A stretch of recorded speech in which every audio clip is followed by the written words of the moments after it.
Master Sergeant Derek Reaper Thompson had seen death in 14 different countries. He'd watched brothers in arms fall in Fallujah, held dying children in Kandahar, and carried the weight of every life taken in service to his country. But nothing had prepared him for the photograph his translator, Khalil, nervously slid across the plywood table in their makeshift operations center. Sergeant Thompson, Khalil's voice barely rose above the hum of generators outside their fortified compound in northeastern Syria. I am sorry, but you must see this.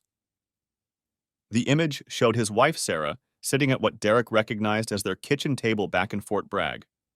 She was smiling, not the forced smile she'd worn in their last video call 3 weeks ago, but genuine, radiant. The kind of smile she used to give him before his third deployment. Before she started calling his service legalized murder. Where did you get this?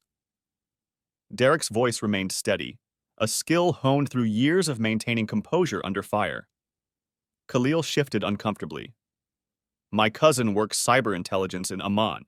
They monitor jihadi recruitment forums. This photo. He paused, choosing his words carefully. It was posted by someone calling himself the Weeping Poet. He claims an American woman sends him money for humanitarian work. Derek studied the photo more closely. In the background, he could see the deployment calendar on their refrigerator, his unit's insignia clearly visible. His blood ran cold. There's more, Khalil continued, producing a tablet. These are excerpts from their conversations, translated from Arabic. Derek read in silence, each word a bullet to his chest. My desert rose, your generous heart brings water to our parched souls. The children in the camps sing your name in their prayers. Another donation arrived yesterday. $5,000 will feed so many innocent lives. You are not like your husband who brings death. You bring life. Sarah's response made his hands tremble. I wish I could do more, Yassir. Derek doesn't understand. He sees enemies everywhere, but you show me the truth, that there are only human beings who need help. He calls himself a protector, but he's been so brainwashed by the military. All he knows is violence. You understand suffering. Your poetry speaks to my soul in ways he never could. How long? Derek asked. 6 months that we can verify, possibly longer. Derek set down the tablet, his mind racing through operational security protocols. 6 months. How much had she compromised? How much intelligence had leaked through their innocent-seeming conversations? Does command know? Not yet. I came to you first. Professional courtesy. Khalil's expression was pained. In my culture, we have a saying, the wound from a loved one's betrayal cuts deeper than any enemy's sword. Derek nodded slowly. 22 years of marriage, 2 children. Countless missed anniversaries and birthdays sacrificed for service to his country. And this was how it ended. Not with an argument or divorce papers, but with his wife funding the very enemies he'd spent half his life fighting. I need everything, Derek said finally. Every message, every photo, every transaction. And Khalil? He met the translator's eyes. Thank you. This couldn't have been easy. Nothing about this war is easy, Sergeant. But some betrayals... Khalil shook his head. Some betrayals transcend the battlefield. As Khalil left to compile the full intelligence package, Derek remained alone in the dim operations center. He pulled out his phone and looked at his wallpaper, a photo from their 20th anniversary. Sarah laughing, their children on either side, Derek in his dress uniform. They looked happy. They had been happy. Or had they? When exactly had Sarah's frustration with his deployments transformed into something darker? When had her compassion for suffering been weaponized against everything he stood for? His secure phone buzzed. A message from Sarah sent through the encrypted family communication app the military provided. Hey babe, Jordan's soccer game is tomorrow. Wish you could be here. He's been practicing that move you showed him. Stay safe. Love you. The casual normalcy of it made him sick.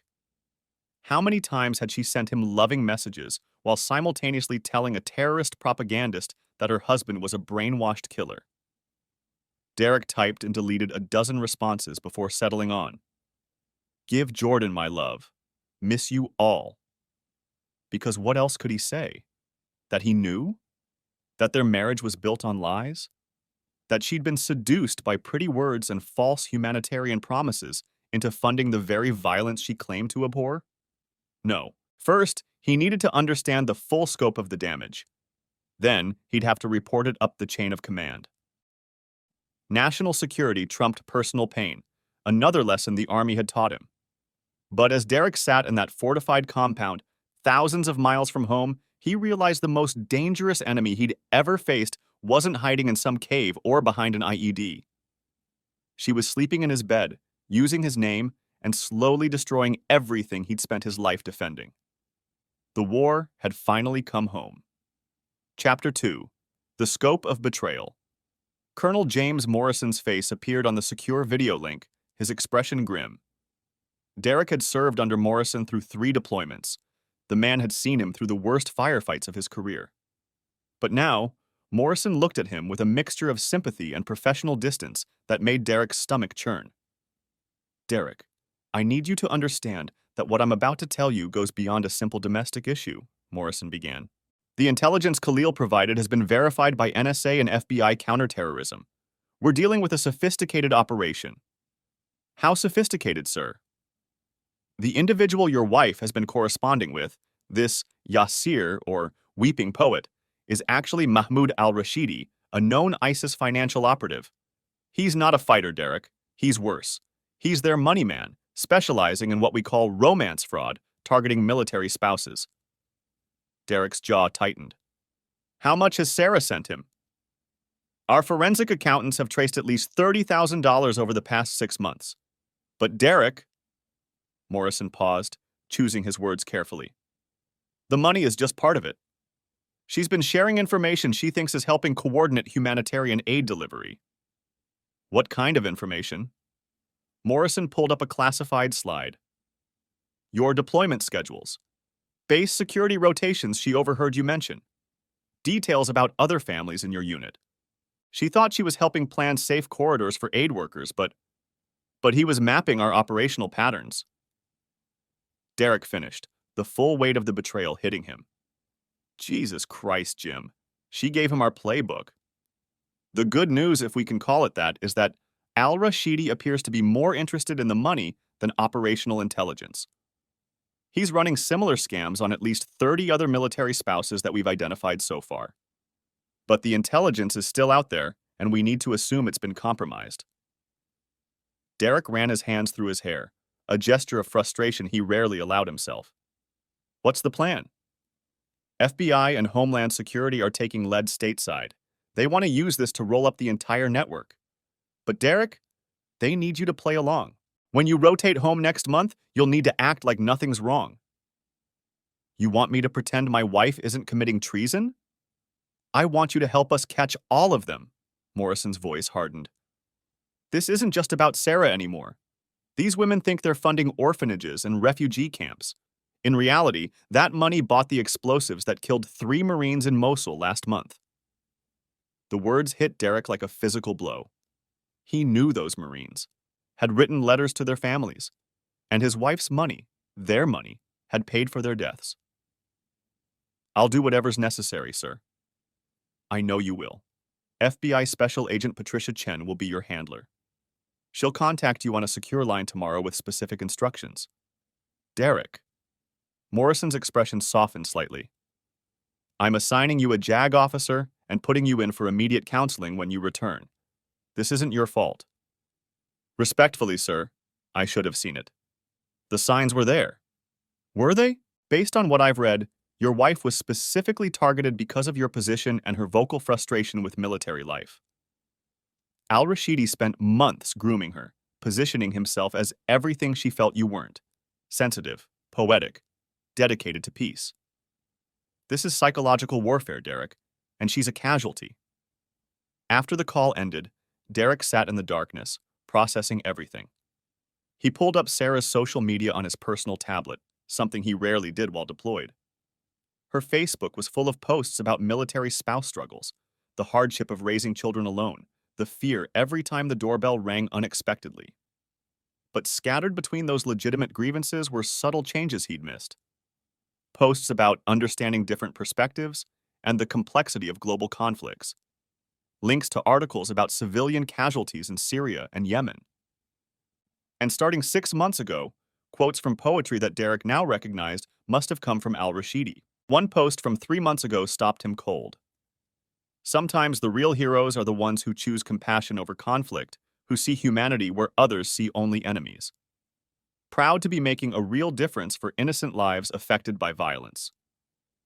#humanitarian work, #love not war. The comments were full of support from other military spouses. How many of them had al-Rashidi approached? How many had fallen for the same lies? His encrypted phone buzzed.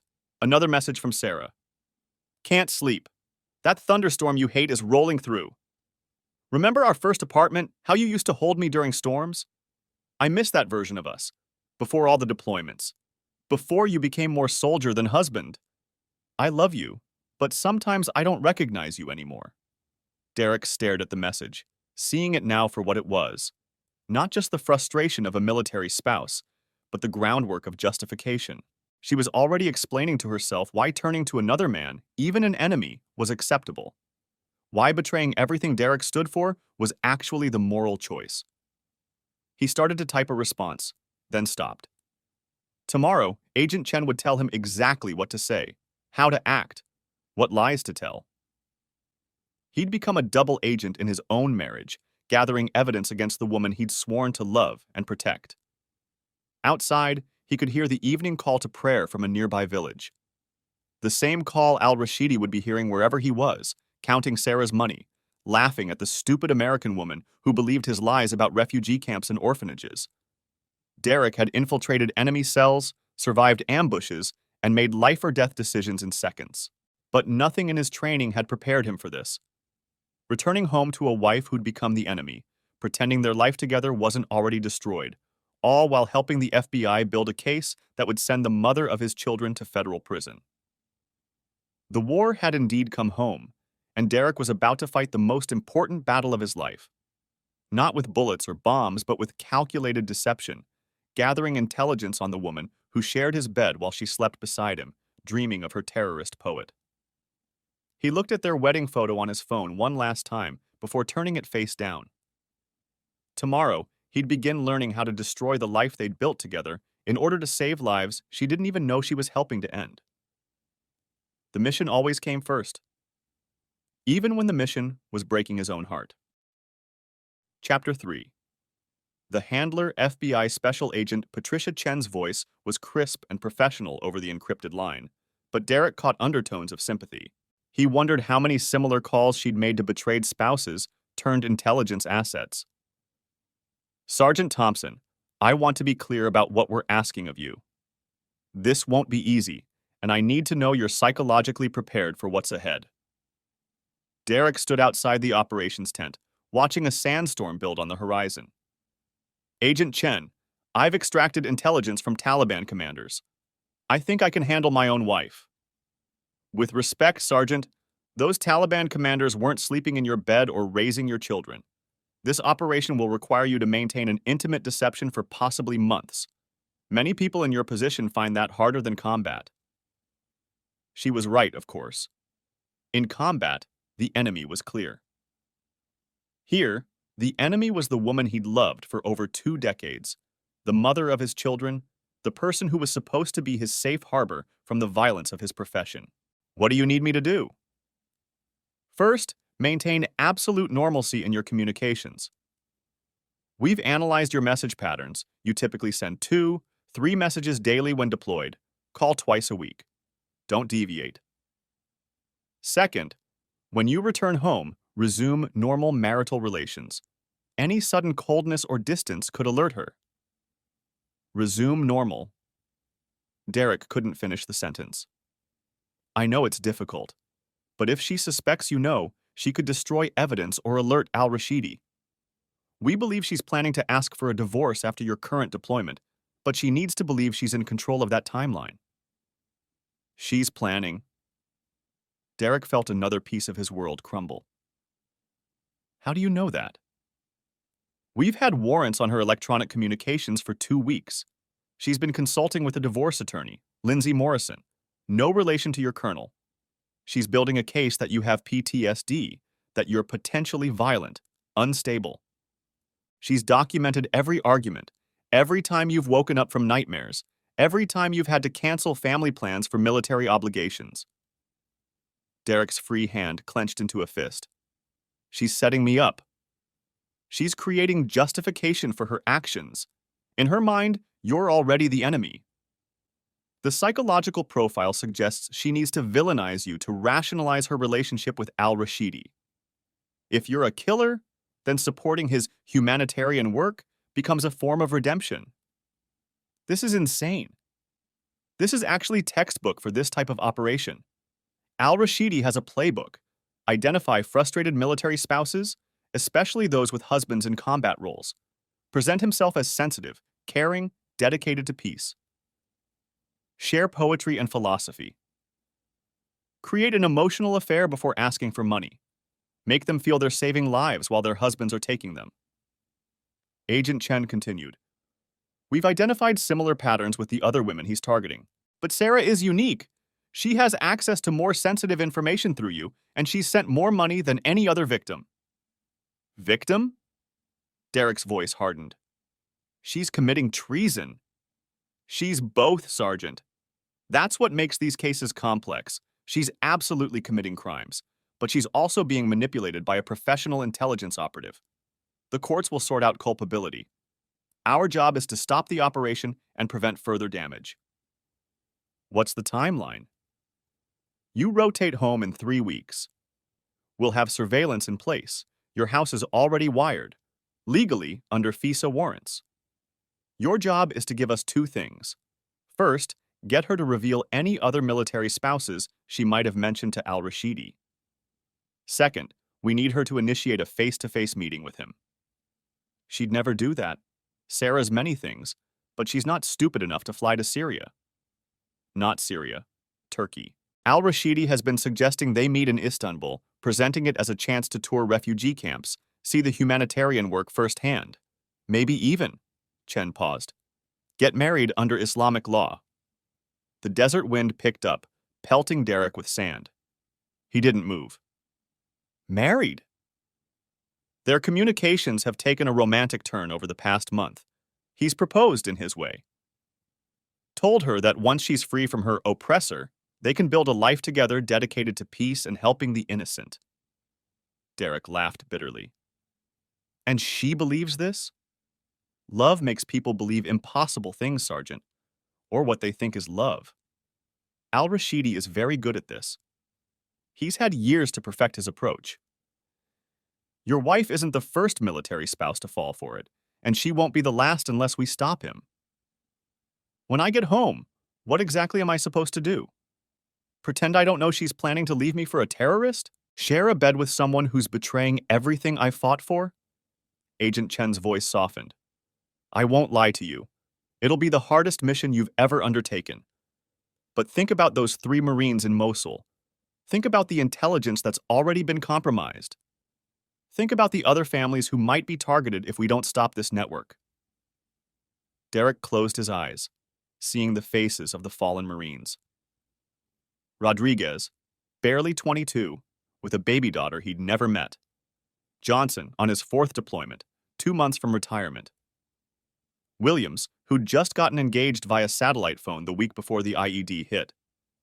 I'll do it, he said quietly. Whatever it takes. Good. I'm sending you a detailed operational packet through secure channels. Study it. Your persona when you return home is crucial. You're tired, looking forward to peace, maybe even questioning whether you want to continue your military career. Give her openings to suggest her humanitarian work. Act interested, but not too eager. You want me to play into her narrative that I'm burnt out? Exactly. Let her think she's saving you from yourself by introducing you to a better path. Meanwhile, we'll be tracking every communication, every financial transaction. When she makes the move to meet al-Rashidi, We'll be ready. And then? Then we arrest them all simultaneously. Al-Rashidi in Turkey, we have agreements with Turkish intelligence. Sarah and the other women here. It has to be coordinated to prevent anyone warning the others. Derek processed the operation's scope. How many families are you about to destroy? Sergeant, these families are already destroyed. The wives just don't know it yet. What we're doing is preventing more deaths, more Marines coming home in flag-draped coffins because someone's lonely spouse thought she was feeding orphans.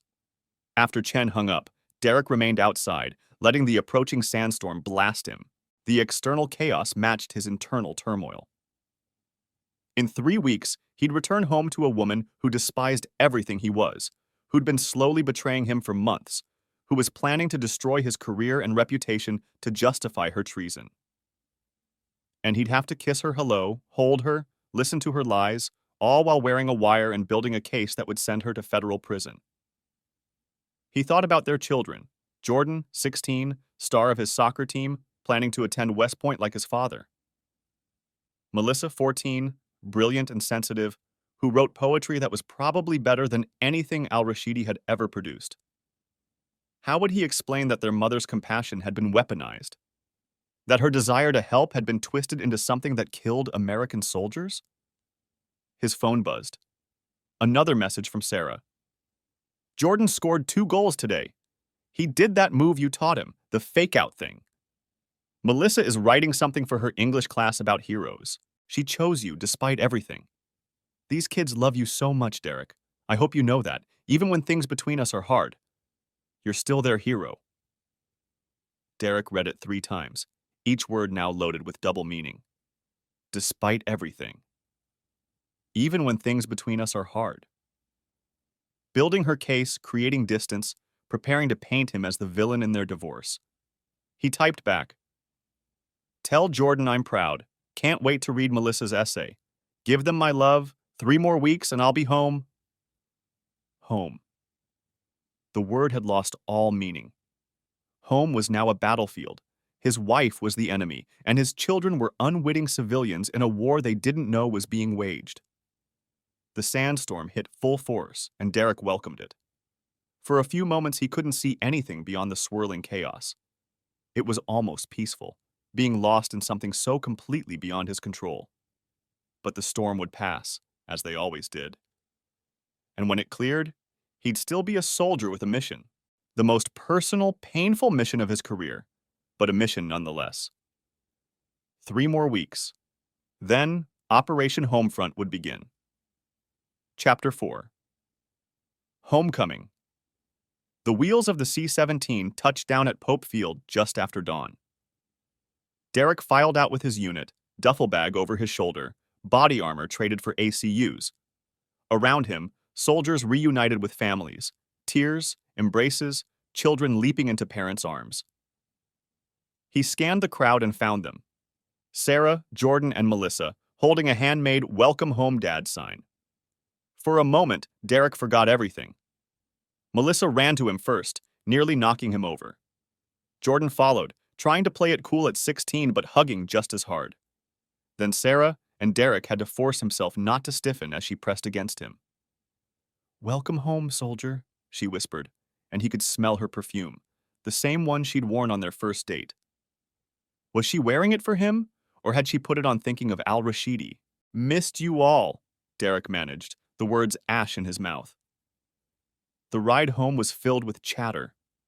Jordan talked about soccer playoffs, Melissa about her honors English class. Sarah drove, occasionally reaching over to squeeze his hand. Each touch felt like betrayal, hers for what she'd done, his for what he was about to do. Their house looked the same, 2-story colonial on base housing, American flag out front, Sarah's garden blooming with fall flowers. But Derek now knew FBI surveillance equipment recorded every room except the bathrooms.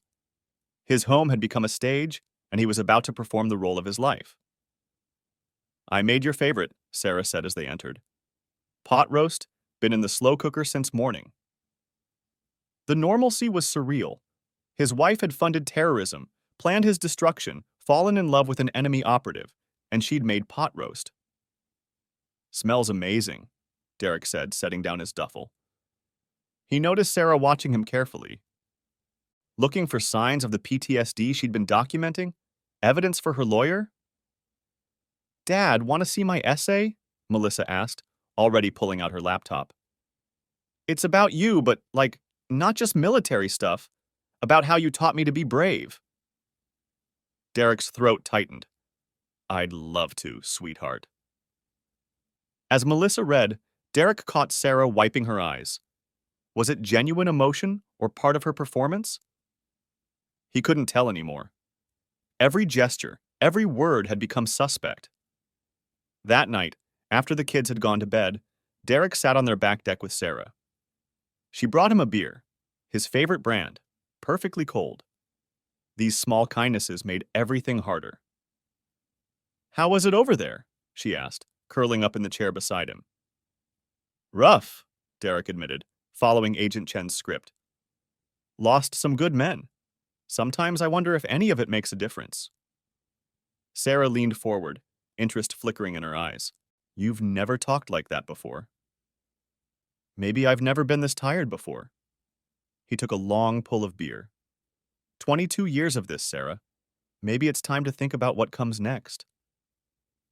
You'd leave the army? She couldn't hide her excitement. I don't know. Maybe. What would you think about that? She paused, choosing her words. I think it could be good for us, for the family. You've given so much already, Derek. Maybe it's time to find a different way to serve. Derek nodded slowly. Like what? I don't know how to do anything but soldier. That's not true. You're compassionate, strategic. You care about people. Sarah moved to the arm of his chair, running fingers through his hair. There are organizations that help refugees, victims of war, people who need protection but through humanitarian work, not violence. There it was, the opening gambit. I don't know anything about that world, Derek said carefully. Sarah hesitated. Sarah, I've been reading about it. There's so much need, especially with Syrian refugees. Children who've lost everything. Families torn apart. Sometimes I think about all the money we spend on weapons and wonder what it could do if spent on healing instead. Derek forced himself to remain relaxed under her touch. You've really thought about this? I have. Derek, what if I told you I found a way to help? Nothing big, just contributing to some organizations that provide direct aid. His heart hammered, but his voice stayed steady. Like what? There's this group that works with refugee camps in Turkey. They post updates, photos of the children they're helping. I've sent them some money. Not much, just what I could save from the household budget. That's... Derek paused, playing the confused husband. That's great, Sarah. I didn't know you were doing that. I wanted to tell you, but you always seem so stressed about money, and I knew you might not understand. The military sees enemies everywhere, but these are just people who need help. How did you find this organization? Sarah shifted slightly. Online. They have coordinators who explain where the money goes, send updates. There's one man, he's like their field coordinator. He sends the most beautiful updates about the work they're doing. Beautiful how? He's a poet, actually. Writes about the children, about hope amid destruction. It's so different from... She gestured vaguely. From the way you talk about that part of the world. He sees beauty where you see threats. Derek set down his beer, calculating his next words. Maybe I'd like to read some of his writing. If we're thinking about a different path, maybe I need to see things differently too. Sarah's face lit up, the first genuine smile he'd seen since coming home. Really? You'd be open to that? I'm tired of being the hammer, Sarah. Maybe it's time to learn about being something else. She kissed him then, deep and passionate, and Derek had to focus on the mission to respond appropriately. This woman in his arms had betrayed everything, but she was still Sarah. Still the girl he'd married at 21, still the mother of his children. I'll show you some of his writings tomorrow, she promised against his lips. Oh, Derek, maybe this is what we needed. Maybe you coming home questioning things is a sign. Later in their bedroom, Derek lay awake as Sarah slept beside him. Her phone was on the nightstand, and he knew FBI techs were capturing every message, every keystroke. Somewhere, Agent Chen was probably reading Sarah's texts to al-Rashidi. He's different this time, questioning the military. I think he might be ready to hear the truth. The next phase had begun. Sarah would start showing him al-Rashidi's propaganda disguised as poetry. She'd introduce the idea of visiting the refugee camps, of meeting the people doing real humanitarian work. And Derek would play along, the tired soldier seeking redemption, while the FBI built their case. He thought about the Marines in Mosul again. Rodriguez's daughter would be 6 months old now. Johnson's retirement ceremony had been posthumous. William's fiancée had worn her wedding dress to his funeral. Derek turned to look at Sarah in the darkness. She seemed peaceful, probably dreaming of her poet, of the life she imagined they'd build together once she was free of her killer husband. "I'm sorry," he whispered, not sure if he was apologizing for what she'd done or what he was about to do. The mission always came first. Even when the mission was destroying the woman he'd once loved more than life itself. Chapter 5. The Poetry of Deception. "This is beautiful," Derek said, scrolling through the tablet Sarah had handed him. The words on screen were indeed eloquent, painting vivid pictures of suffering children and the noble work of saving them. If he didn't know better, he might have been moved. "In the dust of Aleppo's tears, where childhood dies before its years, we plant seeds of hope with foreign gold, to warm young hearts grown too cold." Sarah sat beside him on the couch, watching his face eagerly. "His name is Yassir. He runs the field operations, makes sure aid gets to the right places. He sends photos, too. Look." She swiped to images of smiling children in what appeared to be a refugee camp, holding bags of rice and blankets. Derek recognized the staging immediately, the same techniques insurgents used for propaganda photos, but he feigned interest.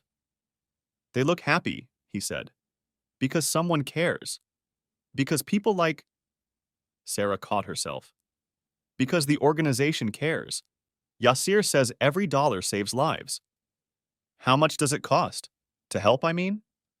Sarah shifted nervously. "Well, it varies. Food packages are about $50. Medical supplies more. I've been sending what I can." "From our savings?" "Derek, please don't be angry. I know I should have told you, but you were deployed, and these children were starving, and—" "I'm not angry," Derek said, taking her hand. It was partially true. His anger had burned through to a cold purpose. "I'm curious. How much have we contributed?" About $5,000. Derek knew it was 6 times that amount, but he nodded thoughtfully. "That's a lot of food packages." "Yassir sends receipts, photos of the distributions. He's so careful about documentation. He understands that donors need to see their impact." "I'd like to see those receipts." Sarah's eyes widened with hope. "Really? You're not upset?" "Sarah, I've seen enough death. If you're finding a way to save lives instead—" He let the sentence trail off, watching her fill in the blanks. She practically glowed. "I knew you'd understand once you were ready." "Oh, Derek, there's so much more we could do. Yassir says—" Again, she caught herself. "The organization says they're planning to expand. Maybe even bring donors to see the camps firsthand." "In Syria?" Derek kept his voice carefully neutral. "No, Turkey. Where it's safe. They have camps there too, and it's easier for Westerners to visit. Yassir mentioned he could arrange tours, show people exactly where their money goes." Derek felt the trap beginning to close. "That's interesting. Have you thought about going?" Sarah looked away. "I've dreamed about it. Seeing the children we've helped, meeting the people doing this work. But I knew you'd never approve. Maybe the old me wouldn't have. But Sarah, I'm tired. Tired of being the person who breaks things. Maybe it's time to be someone who builds instead." She turned back to him, tears in her eyes. "Do you mean that?" "Show me more." Help me understand what you've been doing. For the next hour, Sarah shared everything: al-Rashidi's poems, photos from supposed refugee camps, testimonials from grateful families. She showed him the messaging app they used, though Derek noticed she was careful not to let him see the actual conversations. He sounds dedicated, Derek said after reading another poem about children's resilience. He is. He gave up everything to do this work. His family disowned him for choosing humanitarian work over. She paused. Over other paths that were available to him. Derek wondered what fiction al-Rashidi had spun. A rich family disappointed he hadn't become a businessman? A military heritage he'd rejected? The man was creative, Derek had to admit. Could I correspond with him? Ask questions about the operation? Sarah's body language shifted instantly. Protective, possessive. I don't know if that's appropriate. He's very busy, and security is always a concern. Security? Well, you know how that region is. Aid workers are sometimes targeted. He has to be careful about new contacts. Derek backed off, sensing her resistance. Of course. I just thought, with my background, I might have insights about safe routes, security protocols. Maybe eventually, Sarah said, but her tone suggested otherwise. She didn't want to share her poet. Jordan came home then, soccer bag over his shoulder. Hey, Dad, want to kick the ball around? Absolutely, Derek said, grateful for the escape. He needed air, needed to move, needed to be away from Sarah's eager deception. In the backyard, as they passed the ball back and forth, Jordan said, Mom's been weird lately. Derek's chest tightened. Weird how? I don't know. Happy, I guess. But also secretive. She's on her phone all the time, smiling at it, and she's been moving money around. How do you know about the money? Jordan shrugged, embarrassed. I needed to check the balance on my savings account for car insurance, and I accidentally logged into hers first. Same bank app. Dad, there's like barely anything left in savings. Derek fought to keep his voice level. Your mom's been supporting some charities. Nothing to worry about.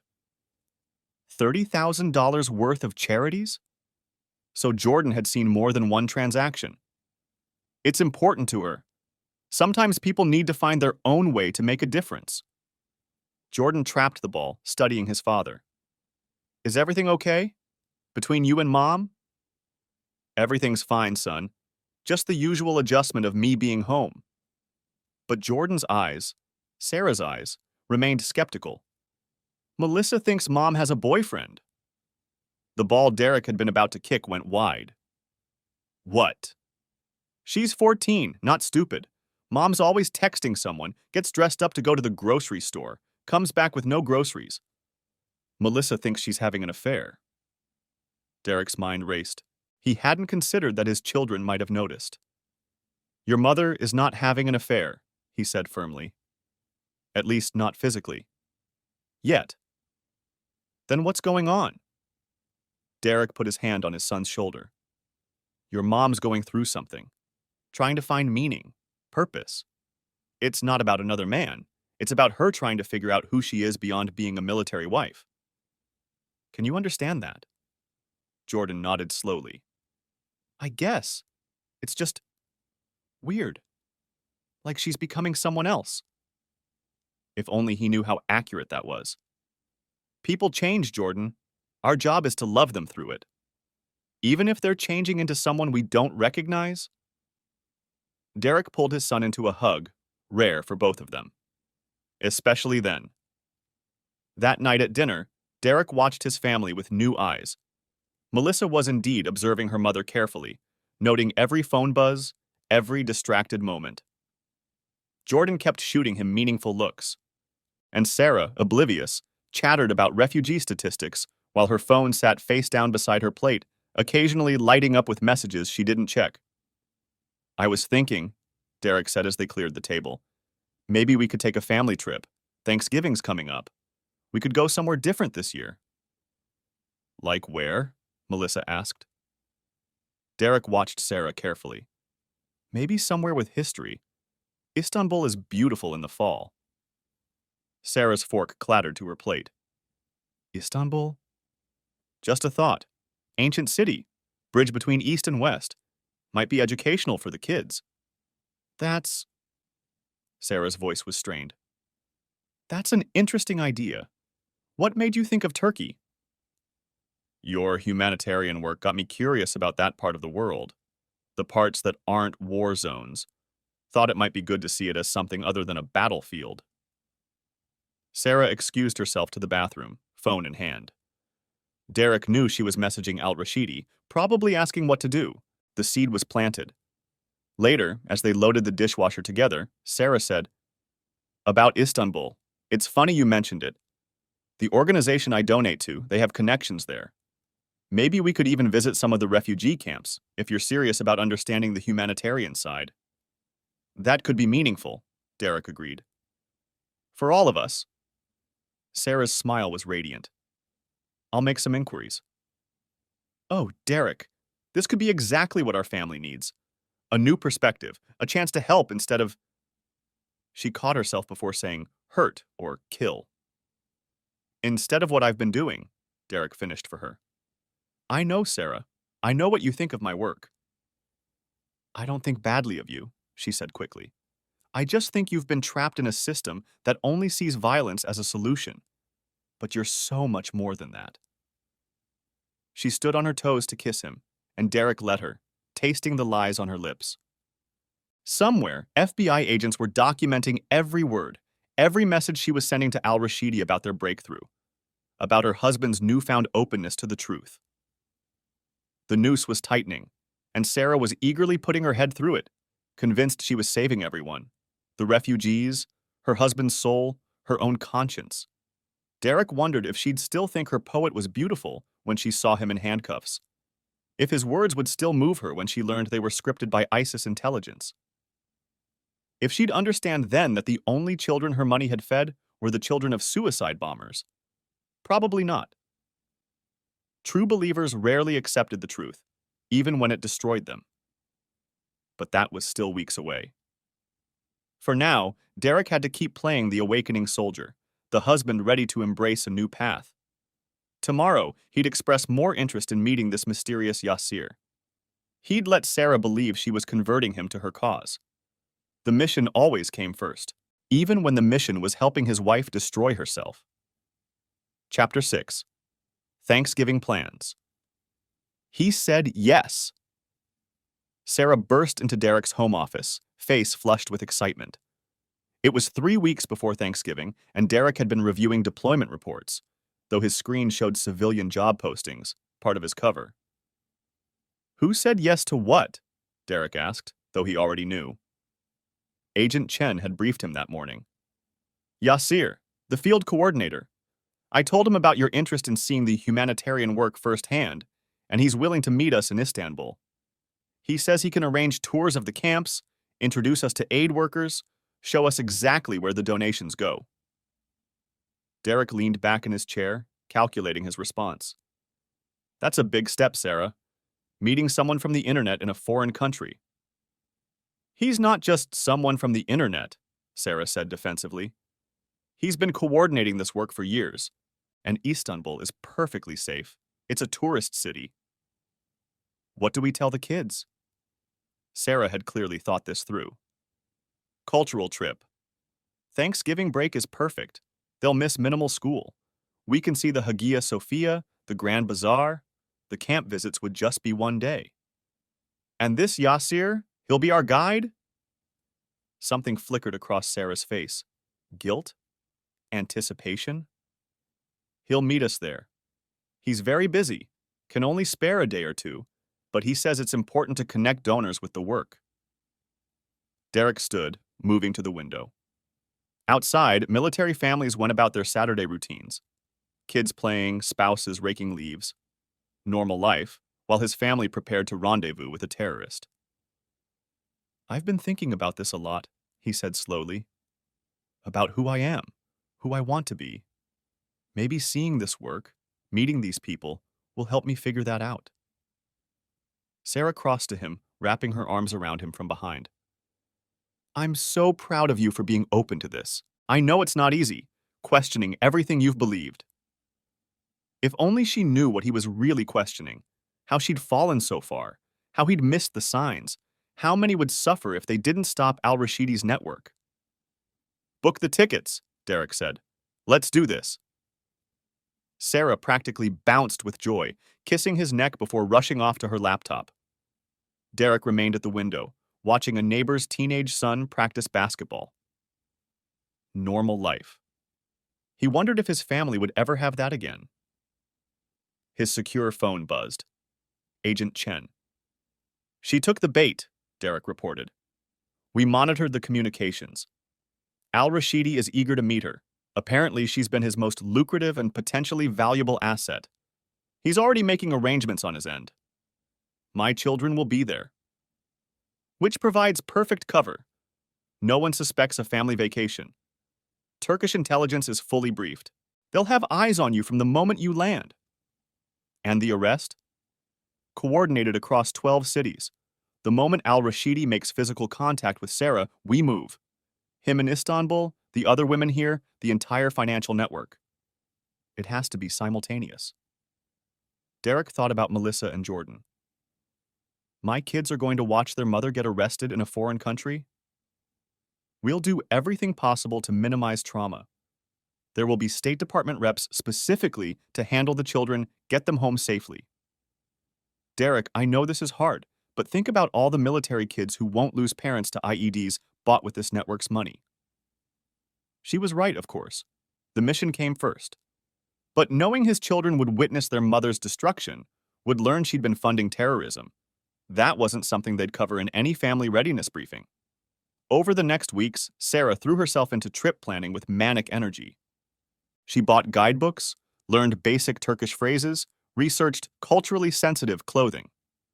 She created detailed itineraries that happened to leave day 3 suspiciously open. For flexibility, she claimed.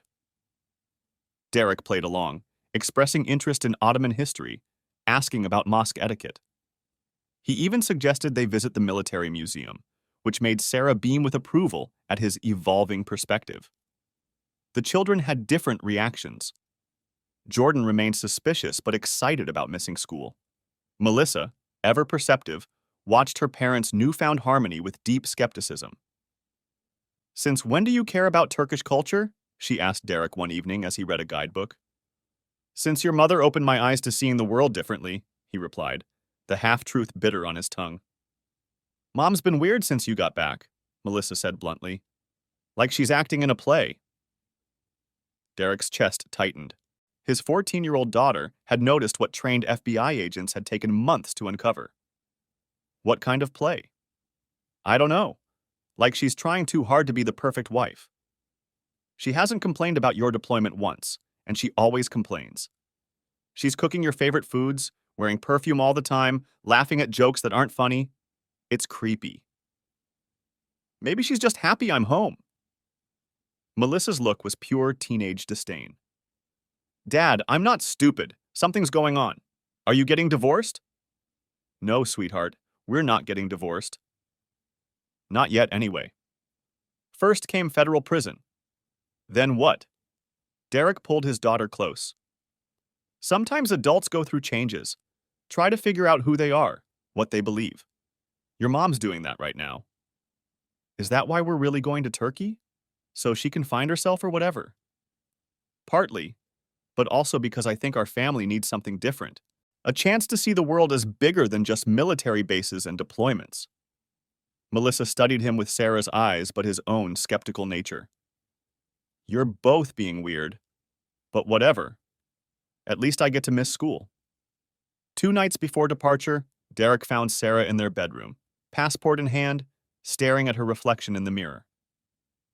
She was wearing a new dress, modest but flattering, something she might wear to impress someone. Nervous? He asked. She startled, quickly setting down the passport. Just excited. This feels like a new beginning, Derek. For all of us. Sarah, he said carefully, I need you to know something. Whatever happens in Istanbul, I love you. I've always loved you. Even when things have been hard, even when we've grown apart. You're the mother of my children, my partner for over 20 years. That means something. Her eyes filled with tears. Why does that sound like goodbye? Because it is, Derek thought. It's not goodbye, it's just, I want you to know where I stand. Before we take this trip, before things change. Sarah crossed to him, taking his face in her hands. Things are going to change for the better. You'll see. Once you meet the people doing this work, once you understand what your money, our money, can do for good instead of war, you'll wonder why we didn't do this sooner. She kissed him deeply, and Derek responded, memorizing the moment. This was probably the last time she'd kiss him without hatred. The last time she'd look at him with love instead of the betrayal that would soon replace it. I should pack, she said finally, pulling away. So much to do before we leave. Derek watched her bustle around the room, humming softly. A Turkish song, he realized. Something al-Rashidi had probably sent her.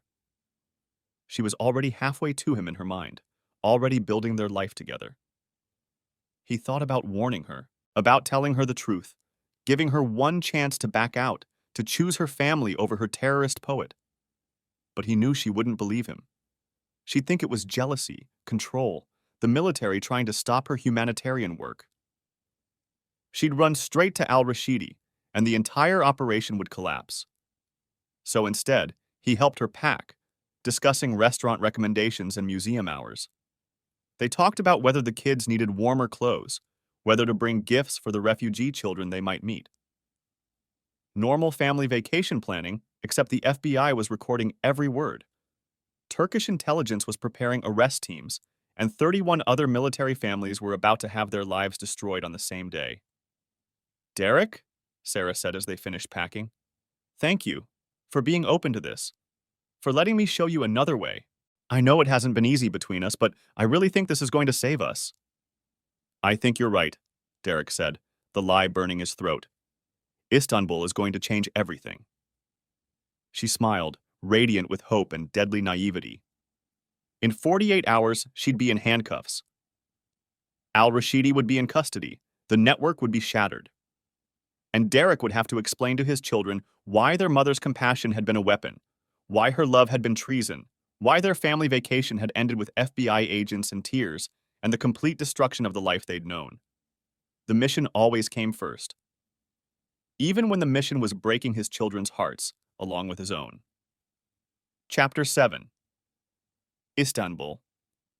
The Turkish Airlines flight descended through morning clouds, revealing Istanbul sprawled across 2 continents. Sarah pressed against the window, pointing out landmarks to the kids. Derek watched her excitement with a heavy heart. She had no idea she was flying toward her own destruction. Look, you can see the Bosphorus Bridge, Sarah said, connecting Europe and Asia. Isn't that poetic? 2 worlds meeting. More poetic than she knew, Derek thought. The convergence of her fantasy and reality, about to collide with devastating force. They landed at Istanbul airport just after noon. As they waited for luggage, Derek noticed the surveillance immediately. A cleaning woman who lingered too long near their carousel. A businessman whose newspaper never turned pages. Turkish intelligence, as promised. Welcome to Turkey! The hotel concierge beamed as they checked into the Four Seasons Sultanahmet. Sarah had splurged on the booking. We deserve something special, she'd said, though Derek knew she was trying to impress al-Rashidi. Their suite overlooked the Hagia Sophia.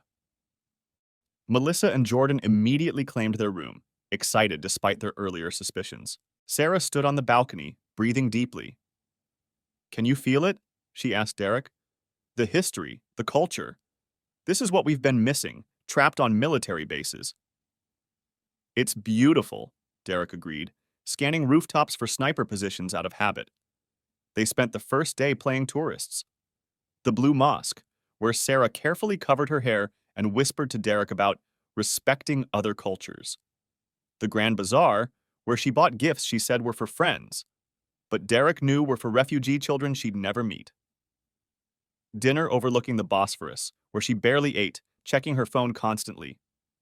He's confirming tomorrow, she finally told Derek as the kids dozed over dessert.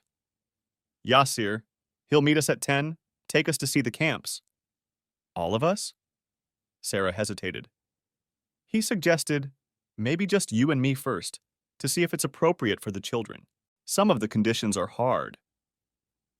Derek knew this was al-Rashidi's play. Get Sarah alone, solidify their emotional connection before the grand reveal of their future together. But Agent Chen had been clear. The children needed to be present for the cover story to work. We came as a family, Derek said firmly. We go as a family. I'll tell him, Sarah said, typing quickly. Her phone buzzed back almost immediately. He says, of course, family is welcome. He's just protective of the children who've seen so much trauma.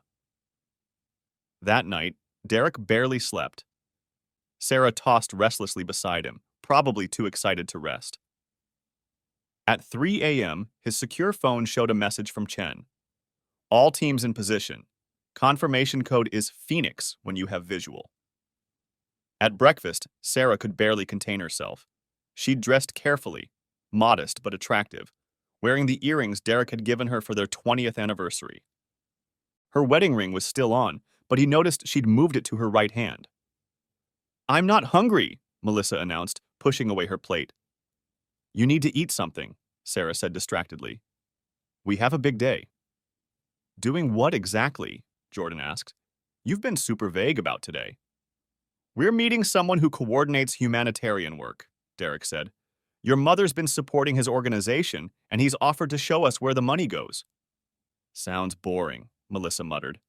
If only, Derek thought. At 9:45, they waited in the hotel lobby. Sarah checked her appearance in every reflective surface. At 9:58, a man entered, medium height, well-dressed, carrying himself with the confidence of someone used to deception. Derek recognized him immediately from the FBI files. Mahmoud al-Rashidi, a.k.a. Yasir, a.k.a. the Weeping Poet. Sarah's intake of breath was audible. She started forward, then caught herself, remembering her family was watching. Mrs. Thompson? Al-Rashidi's English was accented, but perfect. I am Yasir. Such a pleasure to finally meet the woman whose generosity has saved so many lives. He took her hand, holding it a moment too long. Derek stepped forward, forcing al-Rashidi to acknowledge him. Sergeant Thompson, Derek said, not offering his hand. Thank you for meeting us. Al-Rashidi's eyes assessed him quickly. Threat evaluation, Derek recognized. The honor is mine. Your wife speaks of you often.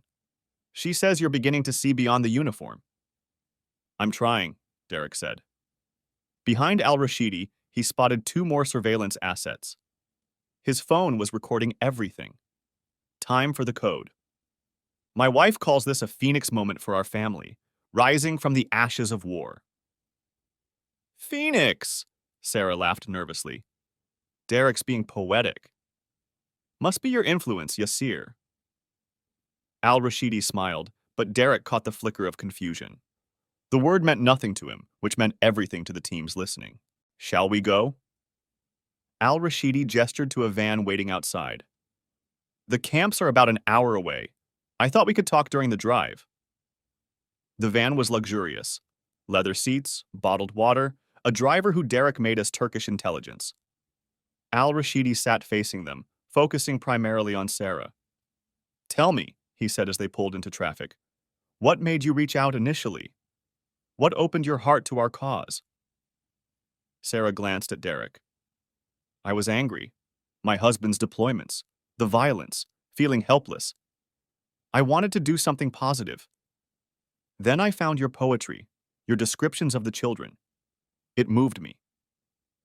Art has always been more powerful than bullets, al-Rashidi said smoothly.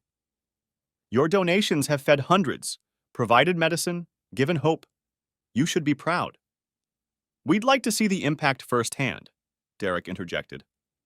Understand exactly how the operation works. Al-Rashidi's smile tightened slightly. Of course, though I must warn you, the camps can be overwhelming. The suffering is real, even as we work to alleviate it. They drove through Istanbul's suburbs into rougher areas. Jordan and Melissa grew quiet, sensing the shift in atmosphere. Sarah leaned forward, hanging on al-Rashidi's every word as he described the refugee situation, the camps, the children they'd saved. It was masterful propaganda, Derek admitted. Just enough truth mixed with lies, statistics that sounded real, stories designed to tug heartstrings. He felt Melissa's hand slip into his perceptive daughter sensing danger her mother couldn't see. Almost there, al-Rashidi announced as they turned down a dirt road. Prepare yourselves for... The roadblock appeared suddenly. Turkish police vehicles, lights flashing. The driver slammed on the brakes. What's happening? Sarah asked, alarmed. Al-Rashidi's face had gone pale. He barked something in Arabic to the driver, then reached for the door handle. It wouldn't open, centrally locked. Derek? Sarah turned to him, confusion shifting to fear. What's going on? Outside, officers surrounded the van, weapons drawn. Commands in Turkish, then English. Exit the vehicle slowly, hands visible. Dad? Jordan's voice cracked. Derek pulled his children close. It's okay. Do exactly what they say.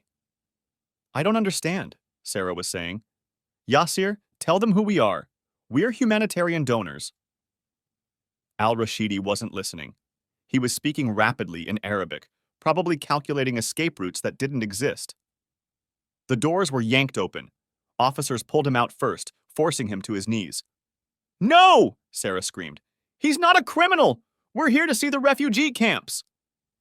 An officer helped Derek and the children out one side while others extracted Sarah from the other. She was fighting them, screaming about mistakes in humanitarian work. Mr. Thompson? A woman in a suit approached. American accent, State Department credentials. I'm Rebecca Martinez. We need to get you and the children to safety. Safety from what? Melissa demanded. What's happening to Mom? Derek knelt before his children. Your mother's been tricked. The man she thought was helping refugees was actually... You knew! Sarah's scream cut through everything. She was being handcuffed, her face a mask of rage and betrayal. You knew and you let me! Derek, how could you? Mrs. Thompson, another suited figure appeared, FBI credentials visible. You're under arrest for providing material support to a designated terrorist organization. You have the right to remain silent. Terrorist? Jordan stepped back from Derek. Mom's not a terrorist. No, Derek said firmly. She's not. She was deceived. The money she sent, thinking it helped refugees, it funded violence. She didn't know.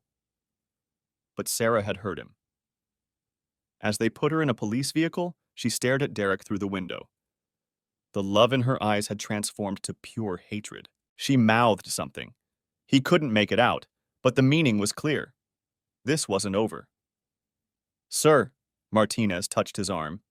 We need to get the children out of here. There's a plane waiting. Derek looked at al-Rashidi being loaded into another vehicle. The man caught his eye and, surprisingly, smiled. A cold, knowing smile that said he might be caught, but the damage was done. Families destroyed, trust shattered, children watching their mother arrested in a foreign country. Dad, Melissa was crying now. Is Mom going to jail? I don't know, sweetheart, Derek lied, pulling both children close. But we're going to get through this. Together. As they were driven away, Derek saw more police vehicles arriving. Somewhere across Istanbul, other arrests were being made. In military bases across America, FBI agents were knocking on doors. The network was crumbling. But watching his children sob in the back seat, Derek wondered if the victory was worth the cost. They'd stopped a terrorist financing network, saved lives that would never know they'd been saved. And all it had cost was his family's soul. The mission always came first. Even when completing the mission meant losing everything that made the mission worth fighting for. Chapter 8. Interrogation and Revelations. The Federal Detention Center in Brooklyn was a far cry from the Istanbul Four Seasons. Sarah sat in the interrogation room, orange jumpsuit replacing her carefully chosen dress, handcuffs clinking as she gestured. Across from her, Agent Patricia Chen maintained professional calm despite Sarah's escalating anger. For the 100th time, Sarah spat, I was funding humanitarian work, refugee camps, children's aid programs. I have photos, receipts. All fabricated, Chen interrupted smoothly. Mrs. Thompson, the man you knew as Yasir is actually Mahmoud al-Rashidi, senior financial operative for ISIS. The camps you thought you were funding don't exist. The children in those photos were props. The receipts forgeries. That's impossible. I saw the poetry, the updates, written by a team of propaganda specialists. Al-Rashidi has a master's degree in psychology from the University of Cairo. He specialized in manipulation techniques before being radicalized.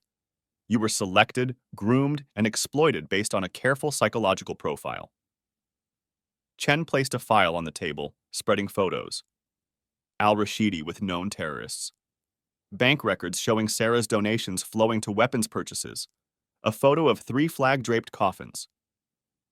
These are the Marines who died in Mosul 2 months ago. The IED that killed them was purchased with funds from al-Rashidi's network. Your funds, Mrs. Thompson. Sarah's face had gone white.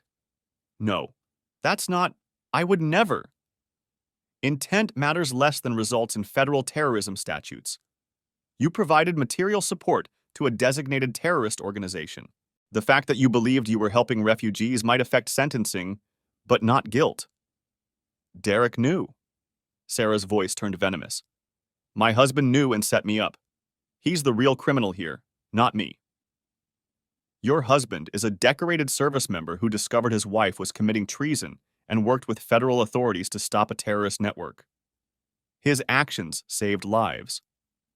His actions destroyed our family.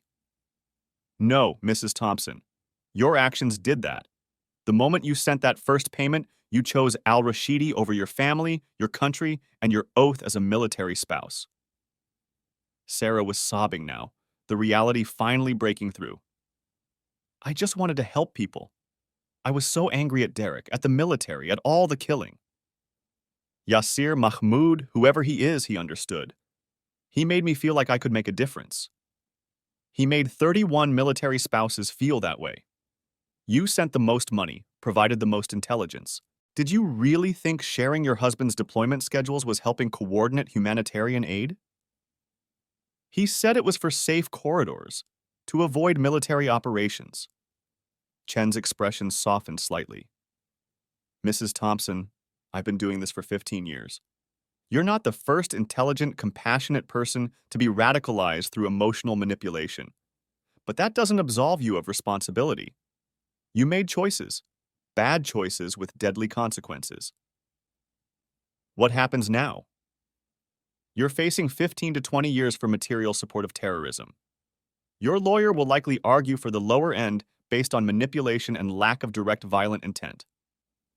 The prosecution will push for the maximum based on the amount of money and intelligence provided. Realistically, you're looking at 12 to 15 years. My children will be cared for by their father. The family court has already granted him emergency sole custody. A restraining order prevents you from contacting them until trial. Sarah's sobs echoed in the small room. Chen gathered her files, preparing to leave. Agent Chen? Sarah looked up, mascara streaming down her face. Is any of it real? Any of the humanitarian work? There are legitimate organizations doing incredible work with refugees, Mrs. Thompson. You could have donated to UNHCR, Red Crescent, dozens of verified charities. Instead, you chose to trust a stranger on the internet who told you what you wanted to hear. That's on you. Meanwhile, 3,000 miles away, Derek sat in his living room with Jordan and Melissa. A family therapist specialized in terrorism cases had just left. The television was off. News channels were wall-to-wall coverage of the arrests, calling it the largest counterterrorism operation targeting military families in U.S. history. I don't understand, Jordan said for the dozenth time. Mom's not a bad person. She's just... Mom. Good people can do bad things when they're manipulated, Derek said carefully. Your mother thought she was helping. She was lied to, tricked. By you too, Melissa interrupted. You lied to us, pretended everything was fine, made us accomplices in arresting our own mother. Derek couldn't deny it. I did what I had to do to stop people from dying. Mom wouldn't have wanted people to die. No, but that's what her money caused. Unintentionally, but it happened. And when I found out, I had two choices: turn her in immediately or help the FBI catch everyone involved. I chose the option that would save the most lives. You chose your mission over your family, Melissa said coldly. Just like always. The words cut deep because they held truth. Derek had always prioritized duty, service, mission. It's what made him a good soldier. It's also what had driven Sarah into the arms of a terrorist. I'm sorry, he said simply. I'm sorry you had to see that. Sorry I couldn't find another way. But I'm not sorry for stopping al-Rashidi. Your mother's money killed 3 Marines, kids not much older than you. Their families are grieving because I didn't act sooner. Jordan stood abruptly. I need air. Stay on base, Derek called after him. Reporters had been camped outside the gates all day. Melissa remained, studying her father with eyes that had aged years and days. Did you ever really love her?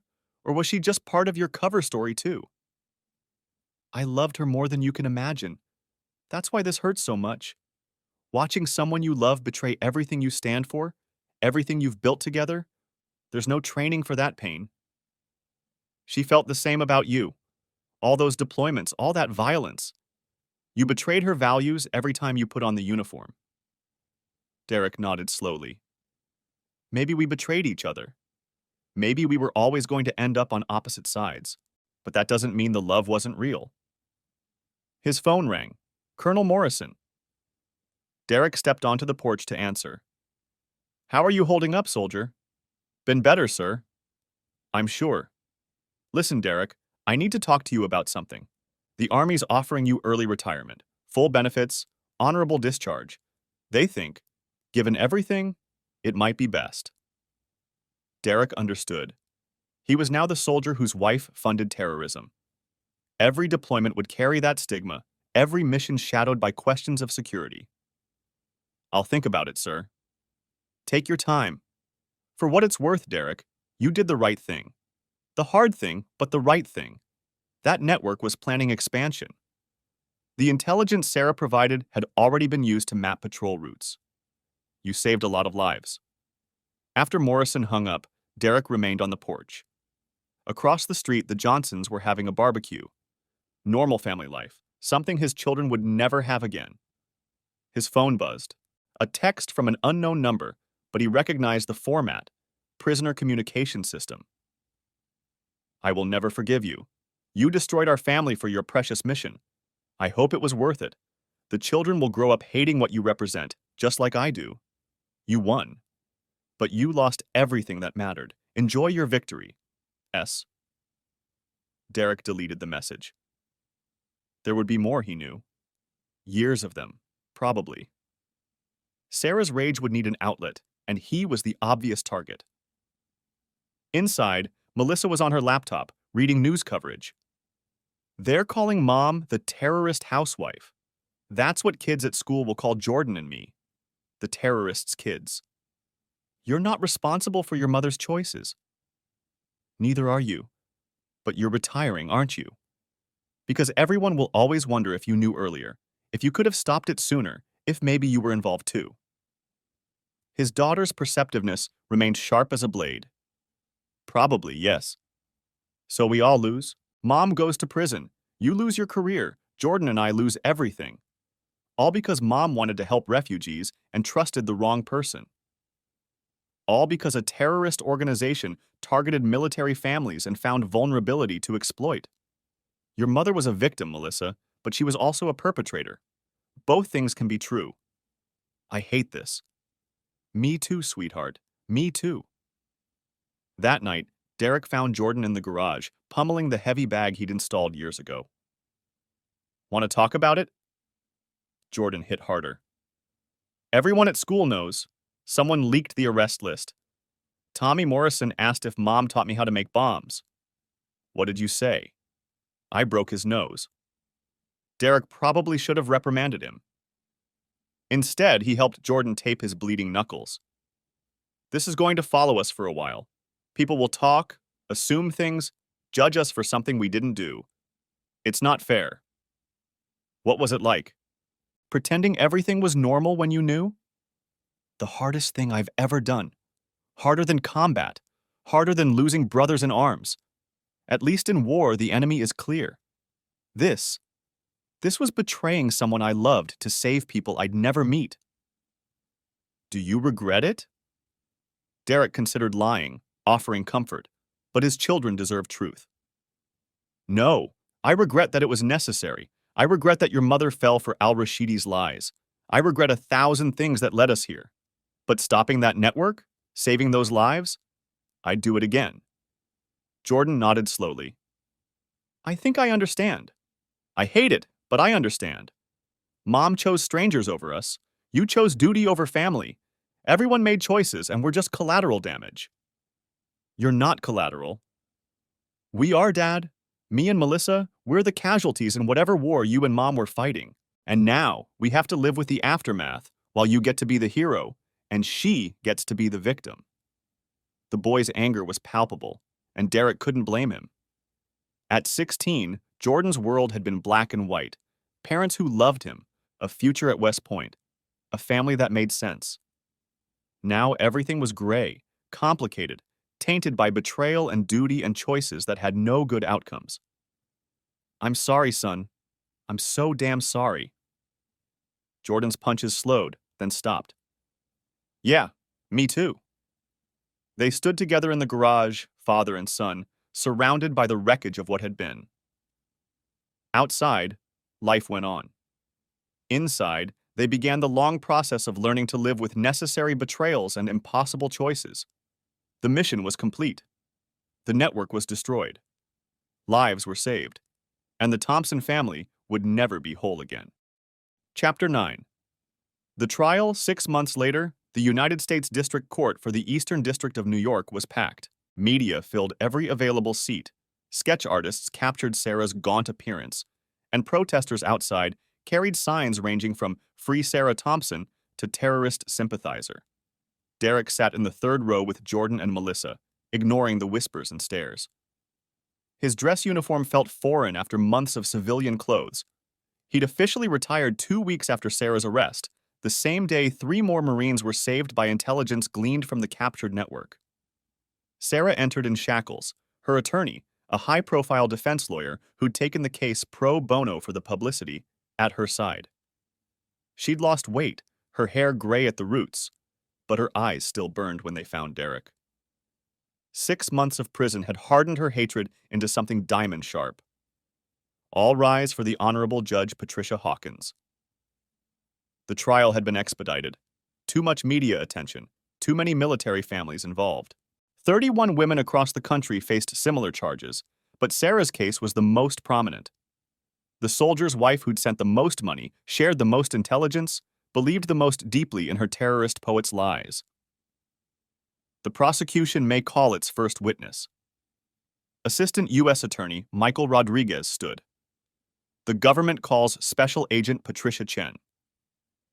Chen took the stand with professional calm, outlining the investigation.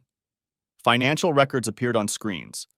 $30,000 traced through various channels to weapons purchases, safe house rentals, propaganda operations. Agent Chen, Rodriguez asked, can you explain the defendant's role in this network? Mrs. Thompson was what we call a prime asset. She provided consistent funding and, more critically, operational intelligence about military deployments. Al-Rashidi specifically noted in communications with his superiors that she was their most valuable American contact. Sarah's attorney, David Brennan, cross-examined aggressively.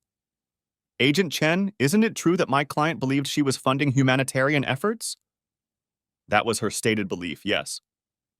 And isn't it true that al-Rashidi spent months cultivating this belief through sophisticated psychological manipulation? He did employ manipulation tactics, yes. So we have a military spouse, isolated by repeated deployments, emotionally vulnerable, specifically targeted by trained intelligence operatives using sophisticated psychological techniques. Doesn't that make her a victim rather than a perpetrator? Chen remained steady. Mrs. Thompson made choices. She chose to hide her activities from her husband. She chose to send money to unverified sources. She chose to share classified deployment information. Being manipulated doesn't remove agency or responsibility. The first day established facts. The second day destroyed Sarah. The prosecution calls Mahmoud al-Rashidi. Gasps rippled through the courtroom. Al-Rashidi entered in shackles and bulletproof vest, flanked by federal marshals. He'd been extradited after making a deal. Testimony for reduced charges in Turkey. Sarah's intake of breath was audible. This was her first time seeing him since Istanbul, her poet revealed as the intelligence operative he'd always been. Mr. Al-Rashidi, Rodriguez began, please explain your role in the organization. His English remained accented but clear.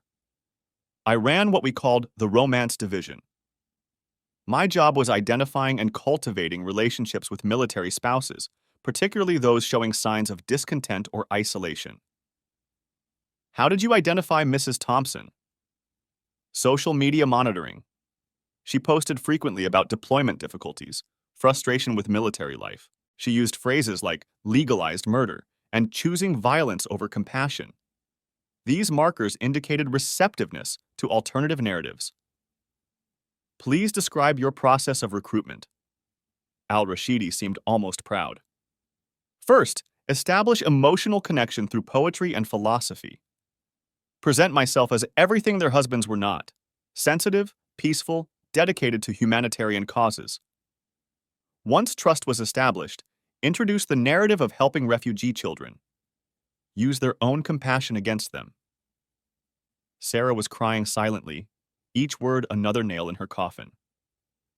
Was Mrs. Thompson particularly susceptible? Extremely. She hated her husband's profession, felt abandoned by repeated deployments. She wanted to feel important, to make a difference. I simply provided the mechanism. The money she sent, where did it actually go? Various operations, weapons purchases, safe house rentals, payments to fighters' families. The Marine attack in Mosul that you mentioned, yes, her funds contributed to that operation. On cross-examination, Brennan tried damage control. You're a professional manipulator, correct? Trained in psychological warfare? I prefer intelligence operative, but yes. And Sarah Thompson believed she was helping children? Completely. That was the point. True believers are more reliable than knowing conspirators. Her genuine emotion, her passionate advocacy, it made her invaluable. Other wives trusted her recommendations because her belief was real. So she was a victim of your deception? Al-Rashidi smiled coldly. If it comforts you to frame it that way. But she chose to believe a stranger over her husband. She chose to send money without verification. She chose to share military secrets. I provided opportunity. She provided enthusiasm. The third day brought Derek to the stand. Sergeant Thompson, excuse me, Mr. Thompson, Rodriguez corrected. Please describe discovering your wife's activities. Derek spoke carefully, aware his children were watching. He detailed Khalil's revelation, the FBI involvement, the agonizing deception of pretending normalcy while gathering evidence. Why didn't you confront her immediately? Agent Chen advised that warning Sarah might alert the network. 30 other families were at risk. The mission was to dismantle the entire operation, not just stop my wife. Was that decision difficult? Derek met Sarah's blazing stare. It was the hardest decision of my life. But those 3 Marines in Mosul had families too. Their children deserved to have their fathers come home. My personal pain didn't outweigh that duty. Brennan's cross was brutal. You chose your mission over your marriage? I chose preventing deaths over protecting a traitor. You call your wife, the mother of your children, a traitor? What else do you call someone who funds enemy operations? Who shares classified information? Who helps kill American service members? Her intentions don't change her actions' results. Isn't it true you were already considering divorce? That this provided a convenient exit? Derek's jaw tightened. I loved my wife. Despite our problems, I was committed to our marriage. Discovering her betrayal destroyed me. But my feelings didn't override my duty to protect lives. So, duty always comes first? Above family, above love, above everything? When duty means preventing American soldiers from dying? Yes, every time. The defense's case relied on positioning Sarah as a victim. Brennan brought in experts on psychological manipulation, radicalization of isolated individuals, the vulnerability of military spouses. Sarah herself took the stand on day 4. Mrs. Thompson, Brennan began gently, tell us about your state of mind before encountering al-Rashidi. Sarah's voice was hoarse. I was drowning. 22 years of deployments, of raising children alone, of wondering if each goodbye was the last. Derek would come home and barely recognize the kids. He'd wake up screaming from nightmares but wouldn't talk about them. I felt like I was married to a ghost who occasionally wore my husband's face. When did you first encounter the poetry? 6 months before this. A Facebook group for military spouses shared one of Yasir's, al-Rashidi's, poems about children in refugee camps. It was beautiful, heartbreaking. Here was someone who understood suffering, but chose to help rather than harm. Did you believe you were doing good? Completely. Every dollar I sent, I pictured children eating, receiving medicine, finding hope. When Yasir sent photos of smiling kids holding aid packages, I felt like I was finally making a positive difference instead of just enabling violence. When did the relationship become personal?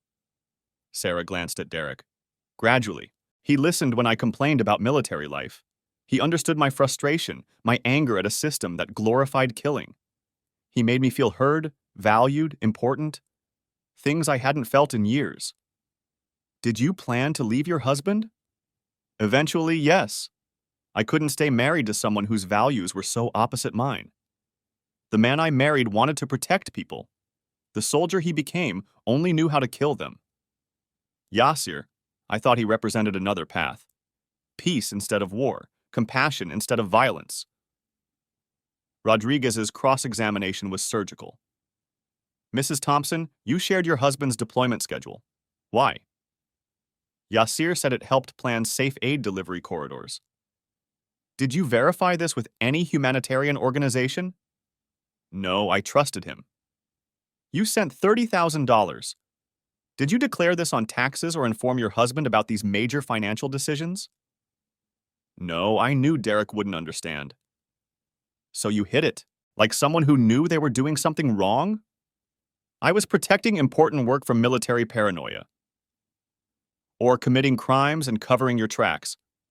Mrs. Thompson, when you called your husband a brainwashed killer in messages to al-Rashidi, what did you mean? Sarah's face flushed. I was angry. Derek chose violence as a career. He left us constantly to go kill people the government labeled enemies. How is that not brainwashed? Those people included active terrorists planning attacks on civilians. Your husband protected innocent lives. By taking other lives. By perpetuating cycles of violence. While you funded the very terrorism he fought against? How many innocent lives did your $30,000 end, Mrs. Thompson? I didn't know. Sarah broke down completely. I thought I was helping. I thought I was saving children. Ignorance you cultivated by refusing to verify anything, by trusting a stranger over your husband of 22 years, by letting hatred blind you to obvious deception. Your intentions don't erase the blood on your hands. Closing arguments brought everything full circle. Rodriguez stood before the jury. Ladies and gentlemen, this case isn't about intention, but about actions and consequences. Sarah Thompson sent $30,000 to terrorists. She shared classified information that compromised military operations. Her money funded attacks that killed American service members. That she believed she was helping refugees doesn't change these facts. Good intentions don't excuse criminal actions. Find her guilty. Brennan countered passionately. This is a case about victimization, about a vulnerable woman targeted by professional manipulators. Sarah Thompson isn't a terrorist. She's a military spouse pushed to breaking by repeated deployments, isolated and angry, preyed upon by experts in psychological warfare. She tried to do good and was deceived. Punish the real criminals, not their victims. Find her not guilty. The jury deliberated for 6 hours. On the charge of providing material support to a designated foreign terrorist organization, we find the defendant guilty. On the charge of conspiracy to provide support to terrorism, we find the defendant guilty. On the charge of making false statements to federal agents, we find the defendant guilty. Sarah collapsed. Her attorney requested immediate sentencing rather than prolonging the agony. Judge Hawkins was stern, but not without compassion. Mrs. Thompson, this court recognizes you were manipulated and deceived. However, your actions, regardless of intent, resulted in American deaths and compromised national security. You had numerous opportunities to verify the legitimacy of your donations and chose not to. You had a husband who could have advised you and chose deception instead. Your hatred of military service blinded you to obvious warning signs. This court sentences you to 12 years in federal prison, with possibility of parole after 8. You'll forfeit all assets connected to terrorist financing. You're permanently barred from military installations and contact with active duty personnel beyond your immediate family. I hope you use your incarceration to reflect on how good intentions can be weaponized, how hatred can blind us to manipulation, how the desire to help can be twisted into harm.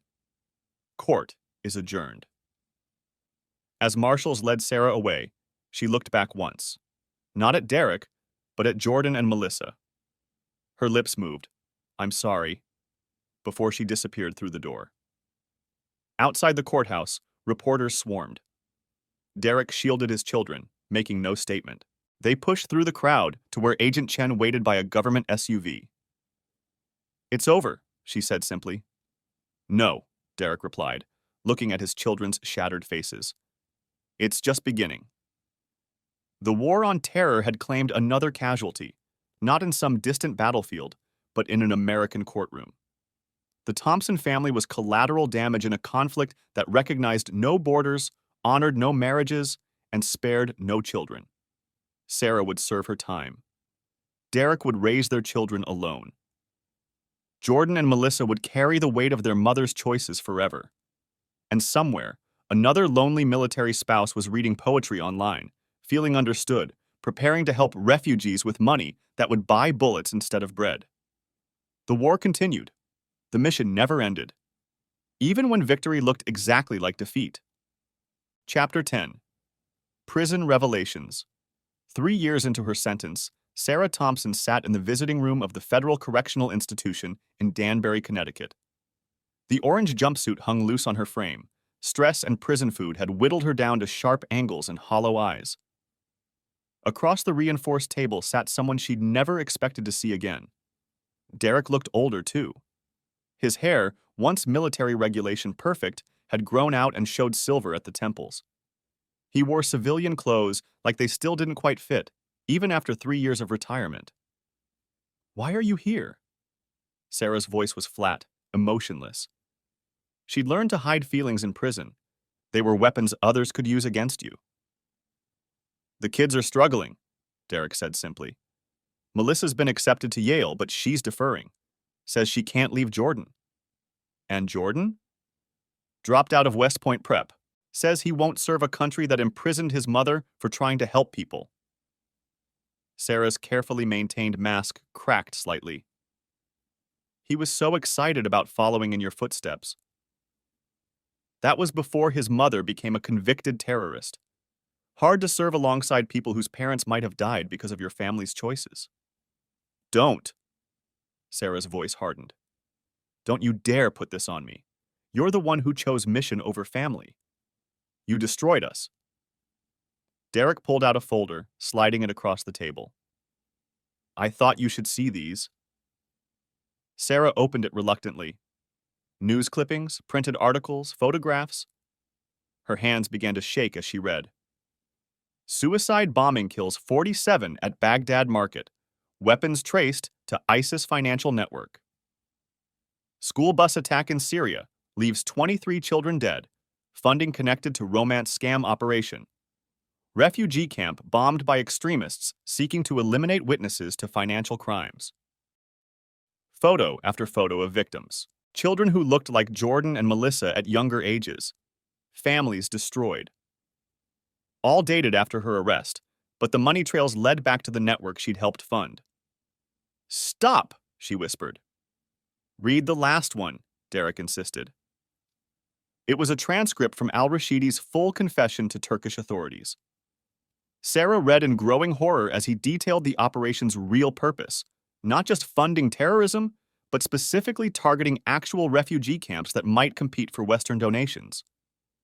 They'd been murdering the very children Sarah thought she was saving, eliminating competition for their fictional charity scam. "We selected military spouses not just for their access to funds and intelligence," al-Rashidi had stated, but for the psychological warfare value. Every soldier who discovered their wife's betrayal was a victory. Breaking American military families from within was as valuable as any bombing. Sarah's hands shook. "This isn't real. You're lying, trying to—" "Every document is verified. Agent Chen provided them at my request. I thought you deserved to know the truth about where your compassion led." "I didn't know!" The words came out as a wail. Other visitors turned to stare. "No, you didn't. Because you didn't want to know. You wanted to believe you were better than me, more moral, more compassionate. You needed to be the hero of your own story so badly that you ignored every warning sign." Sarah was sobbing now, the articles scattered between them. "Those children, I thought I was saving them. You were so busy hating what I did that you couldn't see you were funding worse. At least when I killed, it was combatants with weapons. Your money murdered kids at markets, families at prayer, refugees whose only crime was actually needing the help you thought you were providing. Why are you telling me this?" Sarah looked up, mascara streaking her face. "Do you enjoy torturing me?" "No." Derek's voice was tired. "I'm here because our children deserve to know their mother understands what she did. Not the fantasy version where you're a victim, but the truth.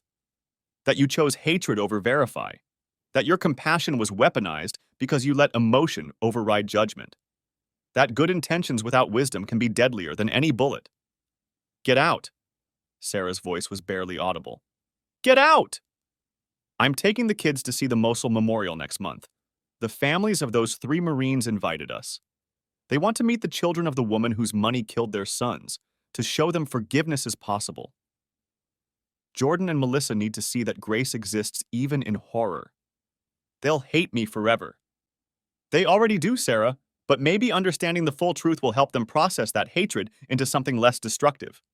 Maybe knowing you were evil's tool rather than evil itself will let them mourn the mother they lost, instead of just despising the terrorists they gained." Derek stood to leave, then paused. "For what it's worth, I am sorry. Sorry I couldn't save you from yourself. Sorry our children pay the price for both our failures. Sorry those refugees died because you trusted poetry over proof." "Derek?" Sarah called as he reached the door. "Do you ever wonder what would have happened if you'd just confronted me? If you'd tried to save our marriage instead of your mission?" He turned back, considering. "Every day. But then I think about those Marines' families, about the attacks that didn't happen because we stopped the network, about the lives saved. And I make the same choice. Because that's who I am, Sarah. Just like choosing to believe lies because they felt good is who you are. We were always going to end up here." After he left, Sarah sat alone among the scattered articles. Photos of dead children stared up at her. Real refugees, not al-Rashidi's props. Victims of bombings funded by her righteous anger and misdirected compassion. A guard approached. "Time's up, Thompson." Sarah gathered the articles carefully. "Can I keep these?" The guard shrugged. "Knock yourself out." That night, in her cell, Sarah read every word again. Al-Rashidi's confession was the worst. His contempt for the stupid American women who believed his obvious lies, his pride in turning military wives against their husbands, His admission that several of the refugee camps she thought she was supporting were actually bombed to maintain the fiction that only his organization could help. Her cellmate, Maria, looked over. Bad news from home. I helped murder children, Sarah said numbly. I thought I was saving them, but I paid for their deaths. Maria, in for drug trafficking, whistled low. That's rough. But hey, you didn't know, right? I should have known. I chose not to know. I wanted to believe I was better than my husband so badly that I funded the murder of the people I claimed to care about.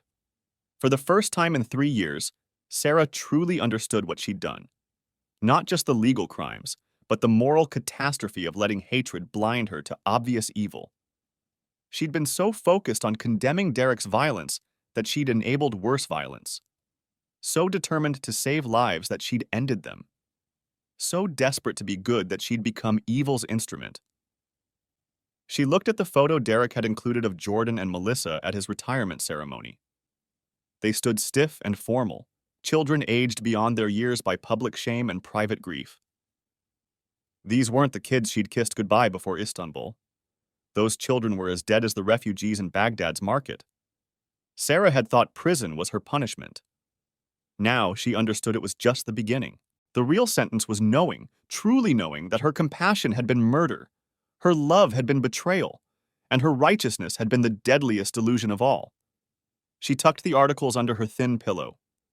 Tomorrow, she'd write to her children. Not excuses or justifications, but truth. That their mother was a fool whose hatred made her evil's weapon. That their father was a hero who chose duty over family because he understood what she'd refused to see. That some missions matter more than personal pain. It wouldn't fix anything. But maybe, someday, it would help them understand that both their parents had tried to save lives. One had succeeded. One had catastrophically failed. And they were the ones left to build something from the wreckage. Chapter 11. Unexpected Meeting. The Veterans Support Group met in the basement of a Presbyterian church in Fayetteville. Derek had resisted coming for months, but his therapist insisted. You need to talk to people who understand both sides, military service and family destruction. He sat in the circle of folding chairs, coffee cooling in a styrofoam cup, listening to stories of PTSD, divorce, and alienated children. Then she walked in. Captain Jessica Martinez, still in uniform, with the kind of exhaustion that went bone deep. Derek recognized her immediately. She'd testified at one of the other trials. Her husband had sent $15,000 to al-Rashidi's network. Their eyes met. She hesitated, then took the empty chair across from him. I didn't expect to see you here, she said during break. Didn't expect to be here, Derek admitted. How are you holding up? Jessica laughed bitterly. My husband got 8 years. My kids won't speak to me because I testified against their father. Command is supportive, but everyone knows I'm the officer whose spouse funded terrorism. You? Retired. Kids are surviving. We're all in therapy, trying to figure out how to be a family with a massive hole in it. The other spouses, the ones whose partners got caught, we have a support group. Dark humor name. Widows of the Living. You should come. Derek raised an eyebrow. Wouldn't I be unwelcome? I'm the one who helped catch them. You're the one who understood duty over personal cost. Half of us wish we'd been strong enough to do what you did. The other half, well, they're working through anger. But we all understand the unique hell of loving someone who chose treason. 2 weeks later, Derek found himself in Jessica's living room with 6 other military members whose spouses had fallen for al-Rashidi's network. The stories were variations on a theme: deployment stress, emotional distance, sophisticated manipulation, devastating betrayal. The worst part, said Navy Lieutenant Commander Terrence Williams, is that I still love her. Even knowing she funded attacks on sailors, I remember the woman I married. How do you reconcile that? You don't, answered Air Force Major Patricia Chen, no relation to the FBI agent. You accept that you loved someone who became a stranger. You mourn the person they were while accepting who they became. Derek shared his story, including the prison visit. Showing Sarah the real consequences broke something in her. For 3 years, she'd maintained she was a victim.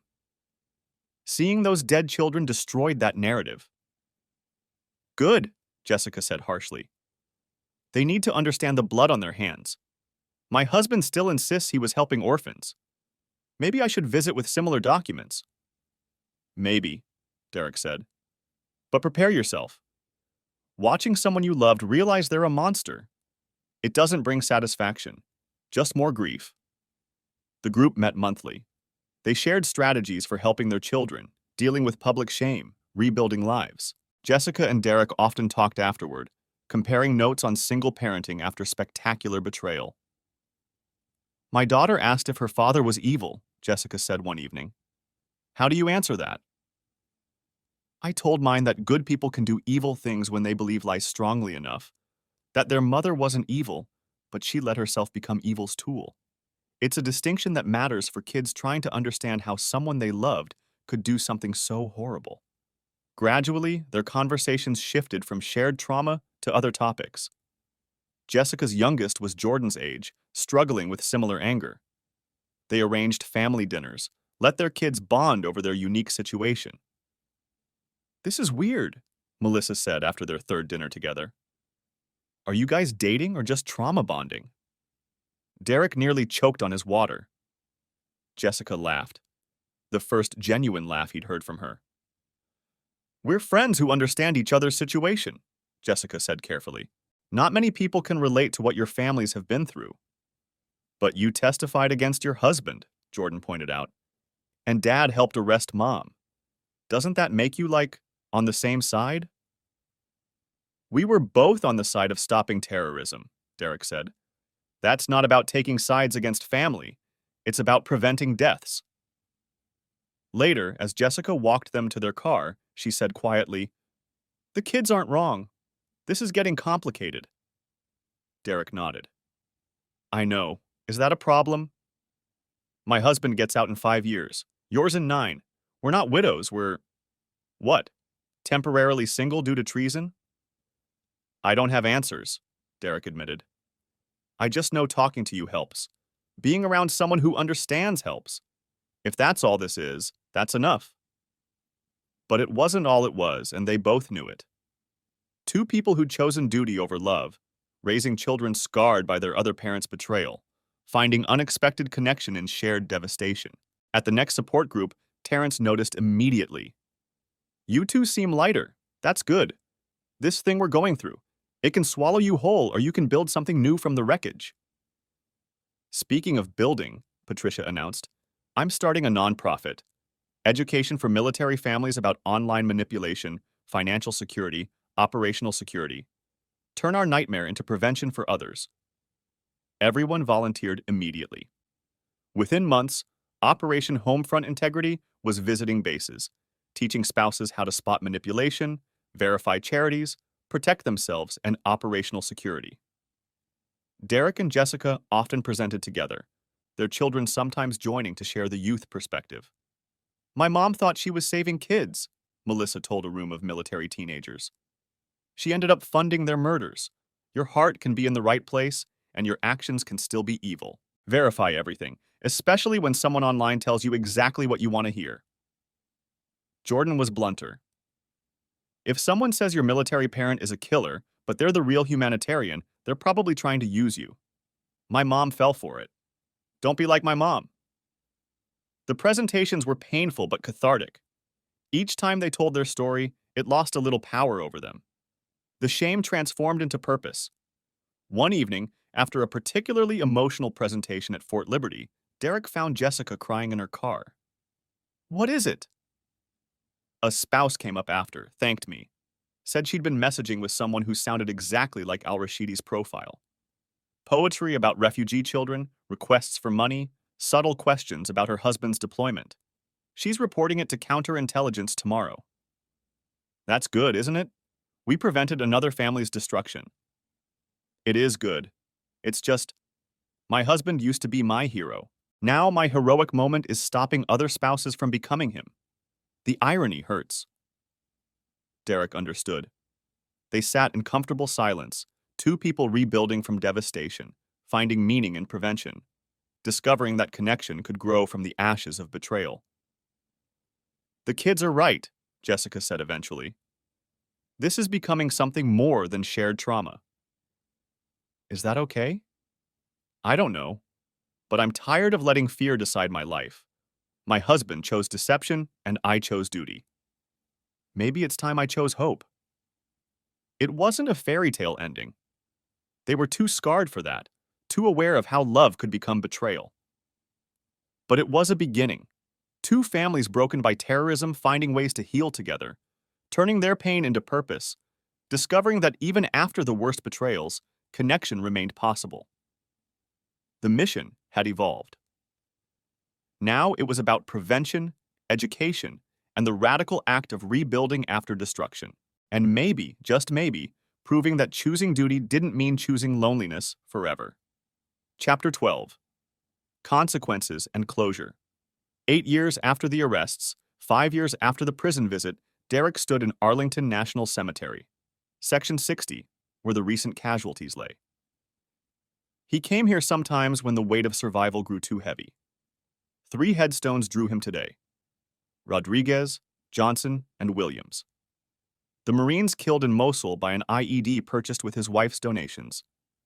He'd attended their funerals, met their families, carried their memory like shrapnel in his chest. Mr. Thompson? He turned to find a young woman, early 20s, in Marine dress blues. It took a moment to recognize her. Rodriguez's daughter, now grown and serving herself. Lucia? He remembered her from the funeral, a baby in her mother's arms. You enlisted.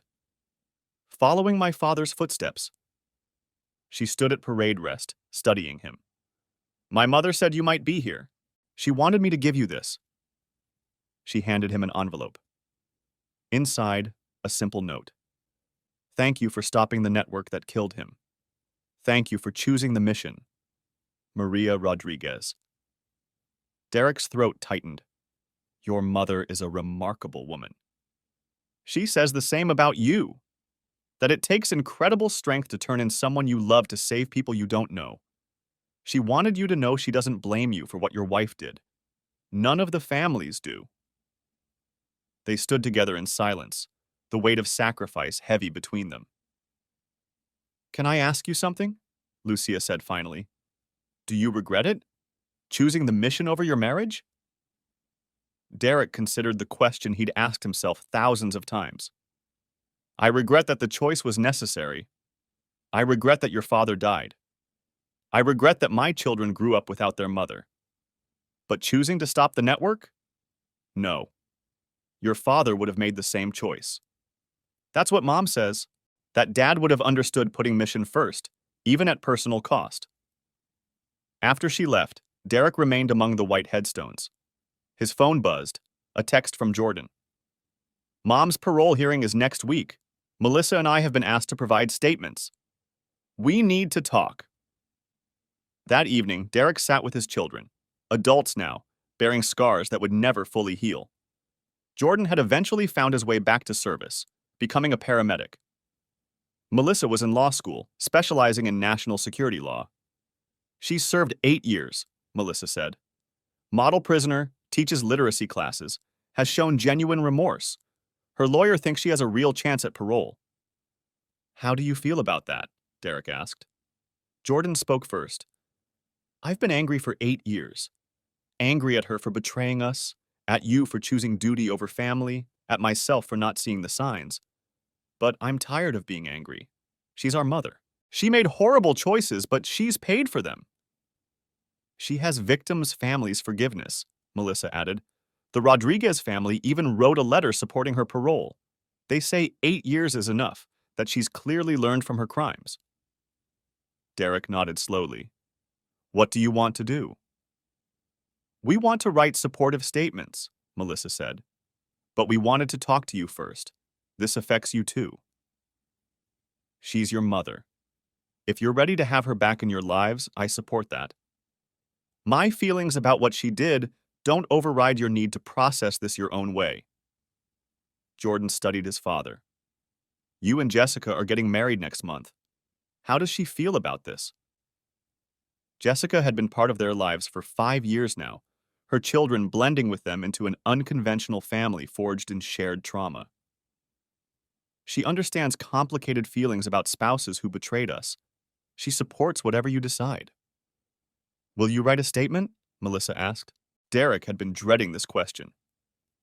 Yes, but not supporting or opposing. I'll write about the facts, that she's served significant time, that she's shown understanding of her crime's impact, that our children need closure. The board can decide what that means. The parole hearing was held via video link. Sarah appeared on screen, 8 years of prison etched in her face, but with a clarity in her eyes that hadn't been there before. She spoke about her crimes without excuse, detailing her understanding of how her misdirected compassion had funded murder. She talked about teaching fellow inmates to read, about correspondence with some victims' families, about the long journey from self-righteous anger to genuine remorse. I wanted so badly to be good that I became an instrument of evil, she said. I let hatred of my husband's profession blind me to obvious manipulation. I chose to believe lies because they made me feel moral. There's no excuse for that willful blindness, especially when it cost lives. Jordan and Melissa's statements were read into the record, painful mixtures of love, anger, and cautious hope for reconciliation. Derek's factual statement was clinical, noting her time served and their children's needs. The board granted parole. 2 months later, Sarah Thompson walked out of federal prison carrying a single bag. Melissa and Jordan waited in the parking lot, nervous and hopeful. Derek wasn't there. They'd all agreed his presence would complicate an already difficult moment. Mom, Melissa said simply. Sarah stopped several feet away, uncertain. I didn't know if you'd come. We almost didn't, Jordan admitted. But we decided we'd rather try to build something new than stay trapped in the past. The reunion was awkward, tentative. 8 years was a long time, especially when those years spanned from teenage to adult. They went to a quiet restaurant, trying to find words for the impossible. I know I can never undo what I did, Sarah said. To you, to your father, to those families. But I want you to know I understand now. I was the villain in my own story, convinced I was the hero. That delusion cost lives. Dad's getting remarried, Melissa said bluntly, to another officer whose spouse was in the network. They've built a life together. Sarah nodded. I know. I'm glad he found happiness. He deserves that after what I put him through. Are you angry? Jordan asked. I was for years. But anger was what started this whole nightmare. I'm trying to choose different emotions now. Regret, yes. Sorrow, absolutely. But not anger. Anger made me easy to manipulate. They talked for hours, carefully navigating the minefield of shared history. Sarah would live in a halfway house, work at a nonprofit supporting prison literacy, rebuild slowly. The restrictions were significant. No unsupervised internet access, regular check-ins with federal officers, limited travel. I want to work with your father's organization, Sarah said eventually. Operation Homefront Integrity, if they'll have me. Who better to warn about manipulation than someone who fell for it completely? It was Jessica who made that decision, meeting Sarah privately a month after release. You destroyed your family and funded terrorism because you hated what we represent, Jessica said bluntly. Why should we trust you now? Because I've lived the consequences of that hatred, Sarah replied. Because I can speak to spouses who feel like I felt, who are vulnerable to the same manipulation. Because my story might prevent another family's destruction. Jessica studied her for a long moment. Probationary basis. You speak only when scheduled, only with supervision, and only after your story is verified as helpful rather than harmful by our psychiatric consultants. One sign of the old hatred, the old blindness, and you're out. Sarah agreed immediately. Her first presentation was to a small group of military spouses showing warning signs, anger at deployments, isolation, searching for meaning. Sarah stood before them in civilian clothes, no longer the bitter wife or the federal prisoner, but something in between. 8 years ago, I sat where you sit, she began. Angry at my husband's deployments, convinced the military was evil, desperate to do something good to counterbalance what I saw as his violence. That anger made me vulnerable. That desperation made me blind. And that blindness made me a terrorist's tool. She spoke for an hour, detailing her manipulation, her crimes, the consequences. She showed the photos Derek had brought to prison, the children killed by bombs her money bought, the Marines who didn't come home, the refugees murdered by the network she'd funded. I thought I was saving these children, she said, voice breaking. Instead, I paid for their deaths. Because I wanted to believe I was moral more than I wanted to verify the truth. Because hatred felt righteous. Because being manipulated felt like love. The room was silent when she finished. Then one spouse raised her hand. I've been chatting with someone online, a poet who runs refugee camps. He seems so different from my husband, so caring. After hearing you, I think I need to report this. 3 more spouses admitted similar contacts. By the end of the session, counterintelligence had 5 new leads on what appeared to be a copycat network. Derek watched from the back of the room, Jessica beside him. They'd married quietly, blending their broken families into something new but functional. Seeing Sarah help prevent others from her path was surreal, but somehow fitting. How do you feel? Jessica asked quietly. Like we've come full circle, Derek admitted. From destroying families to save lives, to rebuilding families from destruction. The mission evolved. After the presentation, Sarah approached them. Thank you for allowing this. I know it couldn't have been easy. None of this has been easy, Derek said. But easy isn't the point. The point is preventing other families from going through what ours did. Sarah nodded. The kids seem good, despite everything. You did well with them. We did well with them. Even your worst choices taught them valuable lessons about verification, about how good intentions can be weaponized, about choosing truth over comfortable lies. Derek, Sarah said quietly, I'm sorry. Not just for what I did, but for who I became. For letting hatred poison me so thoroughly that I couldn't see obvious evil. For choosing a terrorist over my family because he told me what I wanted to hear. I'm sorry for all of it. It was the first direct apology in 8 years. Derek felt something shift in his chest. Not forgiveness exactly, but perhaps the beginning of release. I know, he said simply. We all have to live with our choices. The best we can do now is help others make better ones. They parted cordially, not friends, but no longer enemies. 2 people who'd loved each other, betrayed each other in different ways, and now worked to prevent others from repeating their mistakes. The war on terror had evolved into something more complex, not just fighting enemies abroad, but preventing radicalization at home, protecting military families from their own vulnerabilities, teaching the hard lessons of how compassion could be weaponized and love could be betrayal. Derek Thompson had spent his career fighting enemies with weapons. Now, he fought them with education, prevention, and the hard-won wisdom of a man who'd sacrificed his marriage to save lives. The mission had changed, but it continued. And somewhere in a federal database, 31 cases were marked closed, their lessons incorporated into training materials that would protect future military families from the seductive lies of enemies who understood that the strongest fortresses could be breached from within. The war was far from over. But for the Thompson family, something like peace had finally been achieved, not through victory or defeat, but through the difficult work of transforming destruction into purpose, betrayal into wisdom, and the deepest wounds into the strongest warnings. The mission always came first. But now, the mission included healing, not just hunting. And that, Derek thought as he drove home to his blended family, might be the most important evolution of all. Epilogue. 10 years after the auditorium at Fort Liberty was packed with military families. On stage, a panel of speakers prepared for the 10th anniversary symposium of Operation Homefront Integrity.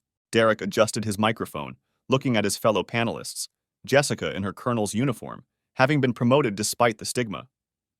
Patricia Chen, whose nonprofit had expanded nationwide.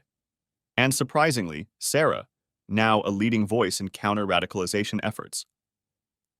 Melissa Thompson Martinez moderated, her law degree and personal experience making her uniquely qualified. Jordan sat in the front row in his paramedic uniform, having just come off shift.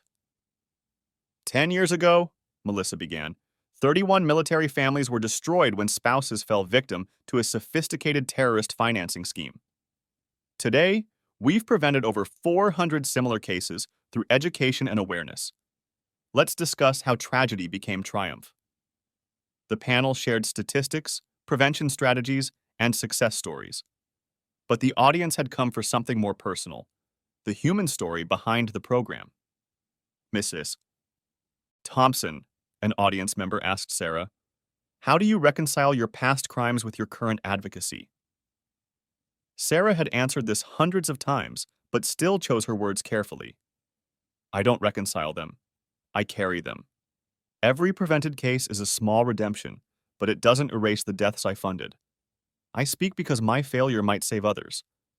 That's not reconciliation. It's responsibility. Colonel Martinez, how did you rebuild after your husband's betrayal? Jessica glanced at Derek before answering. By choosing to see betrayal as opportunity.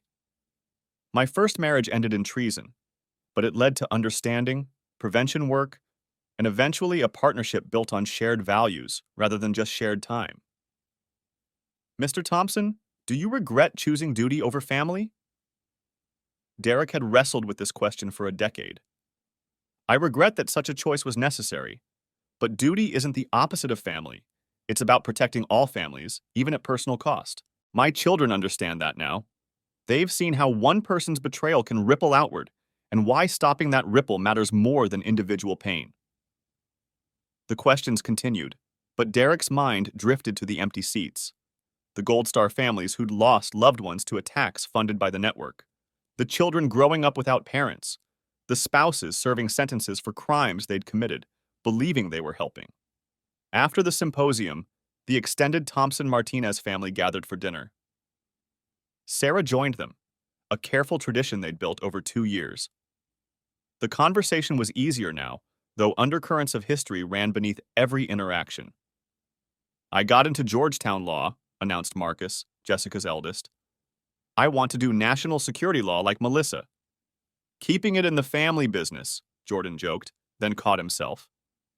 The family business was preventing betrayal, born from their parents' mutual destructions. It's good work, Melissa said firmly.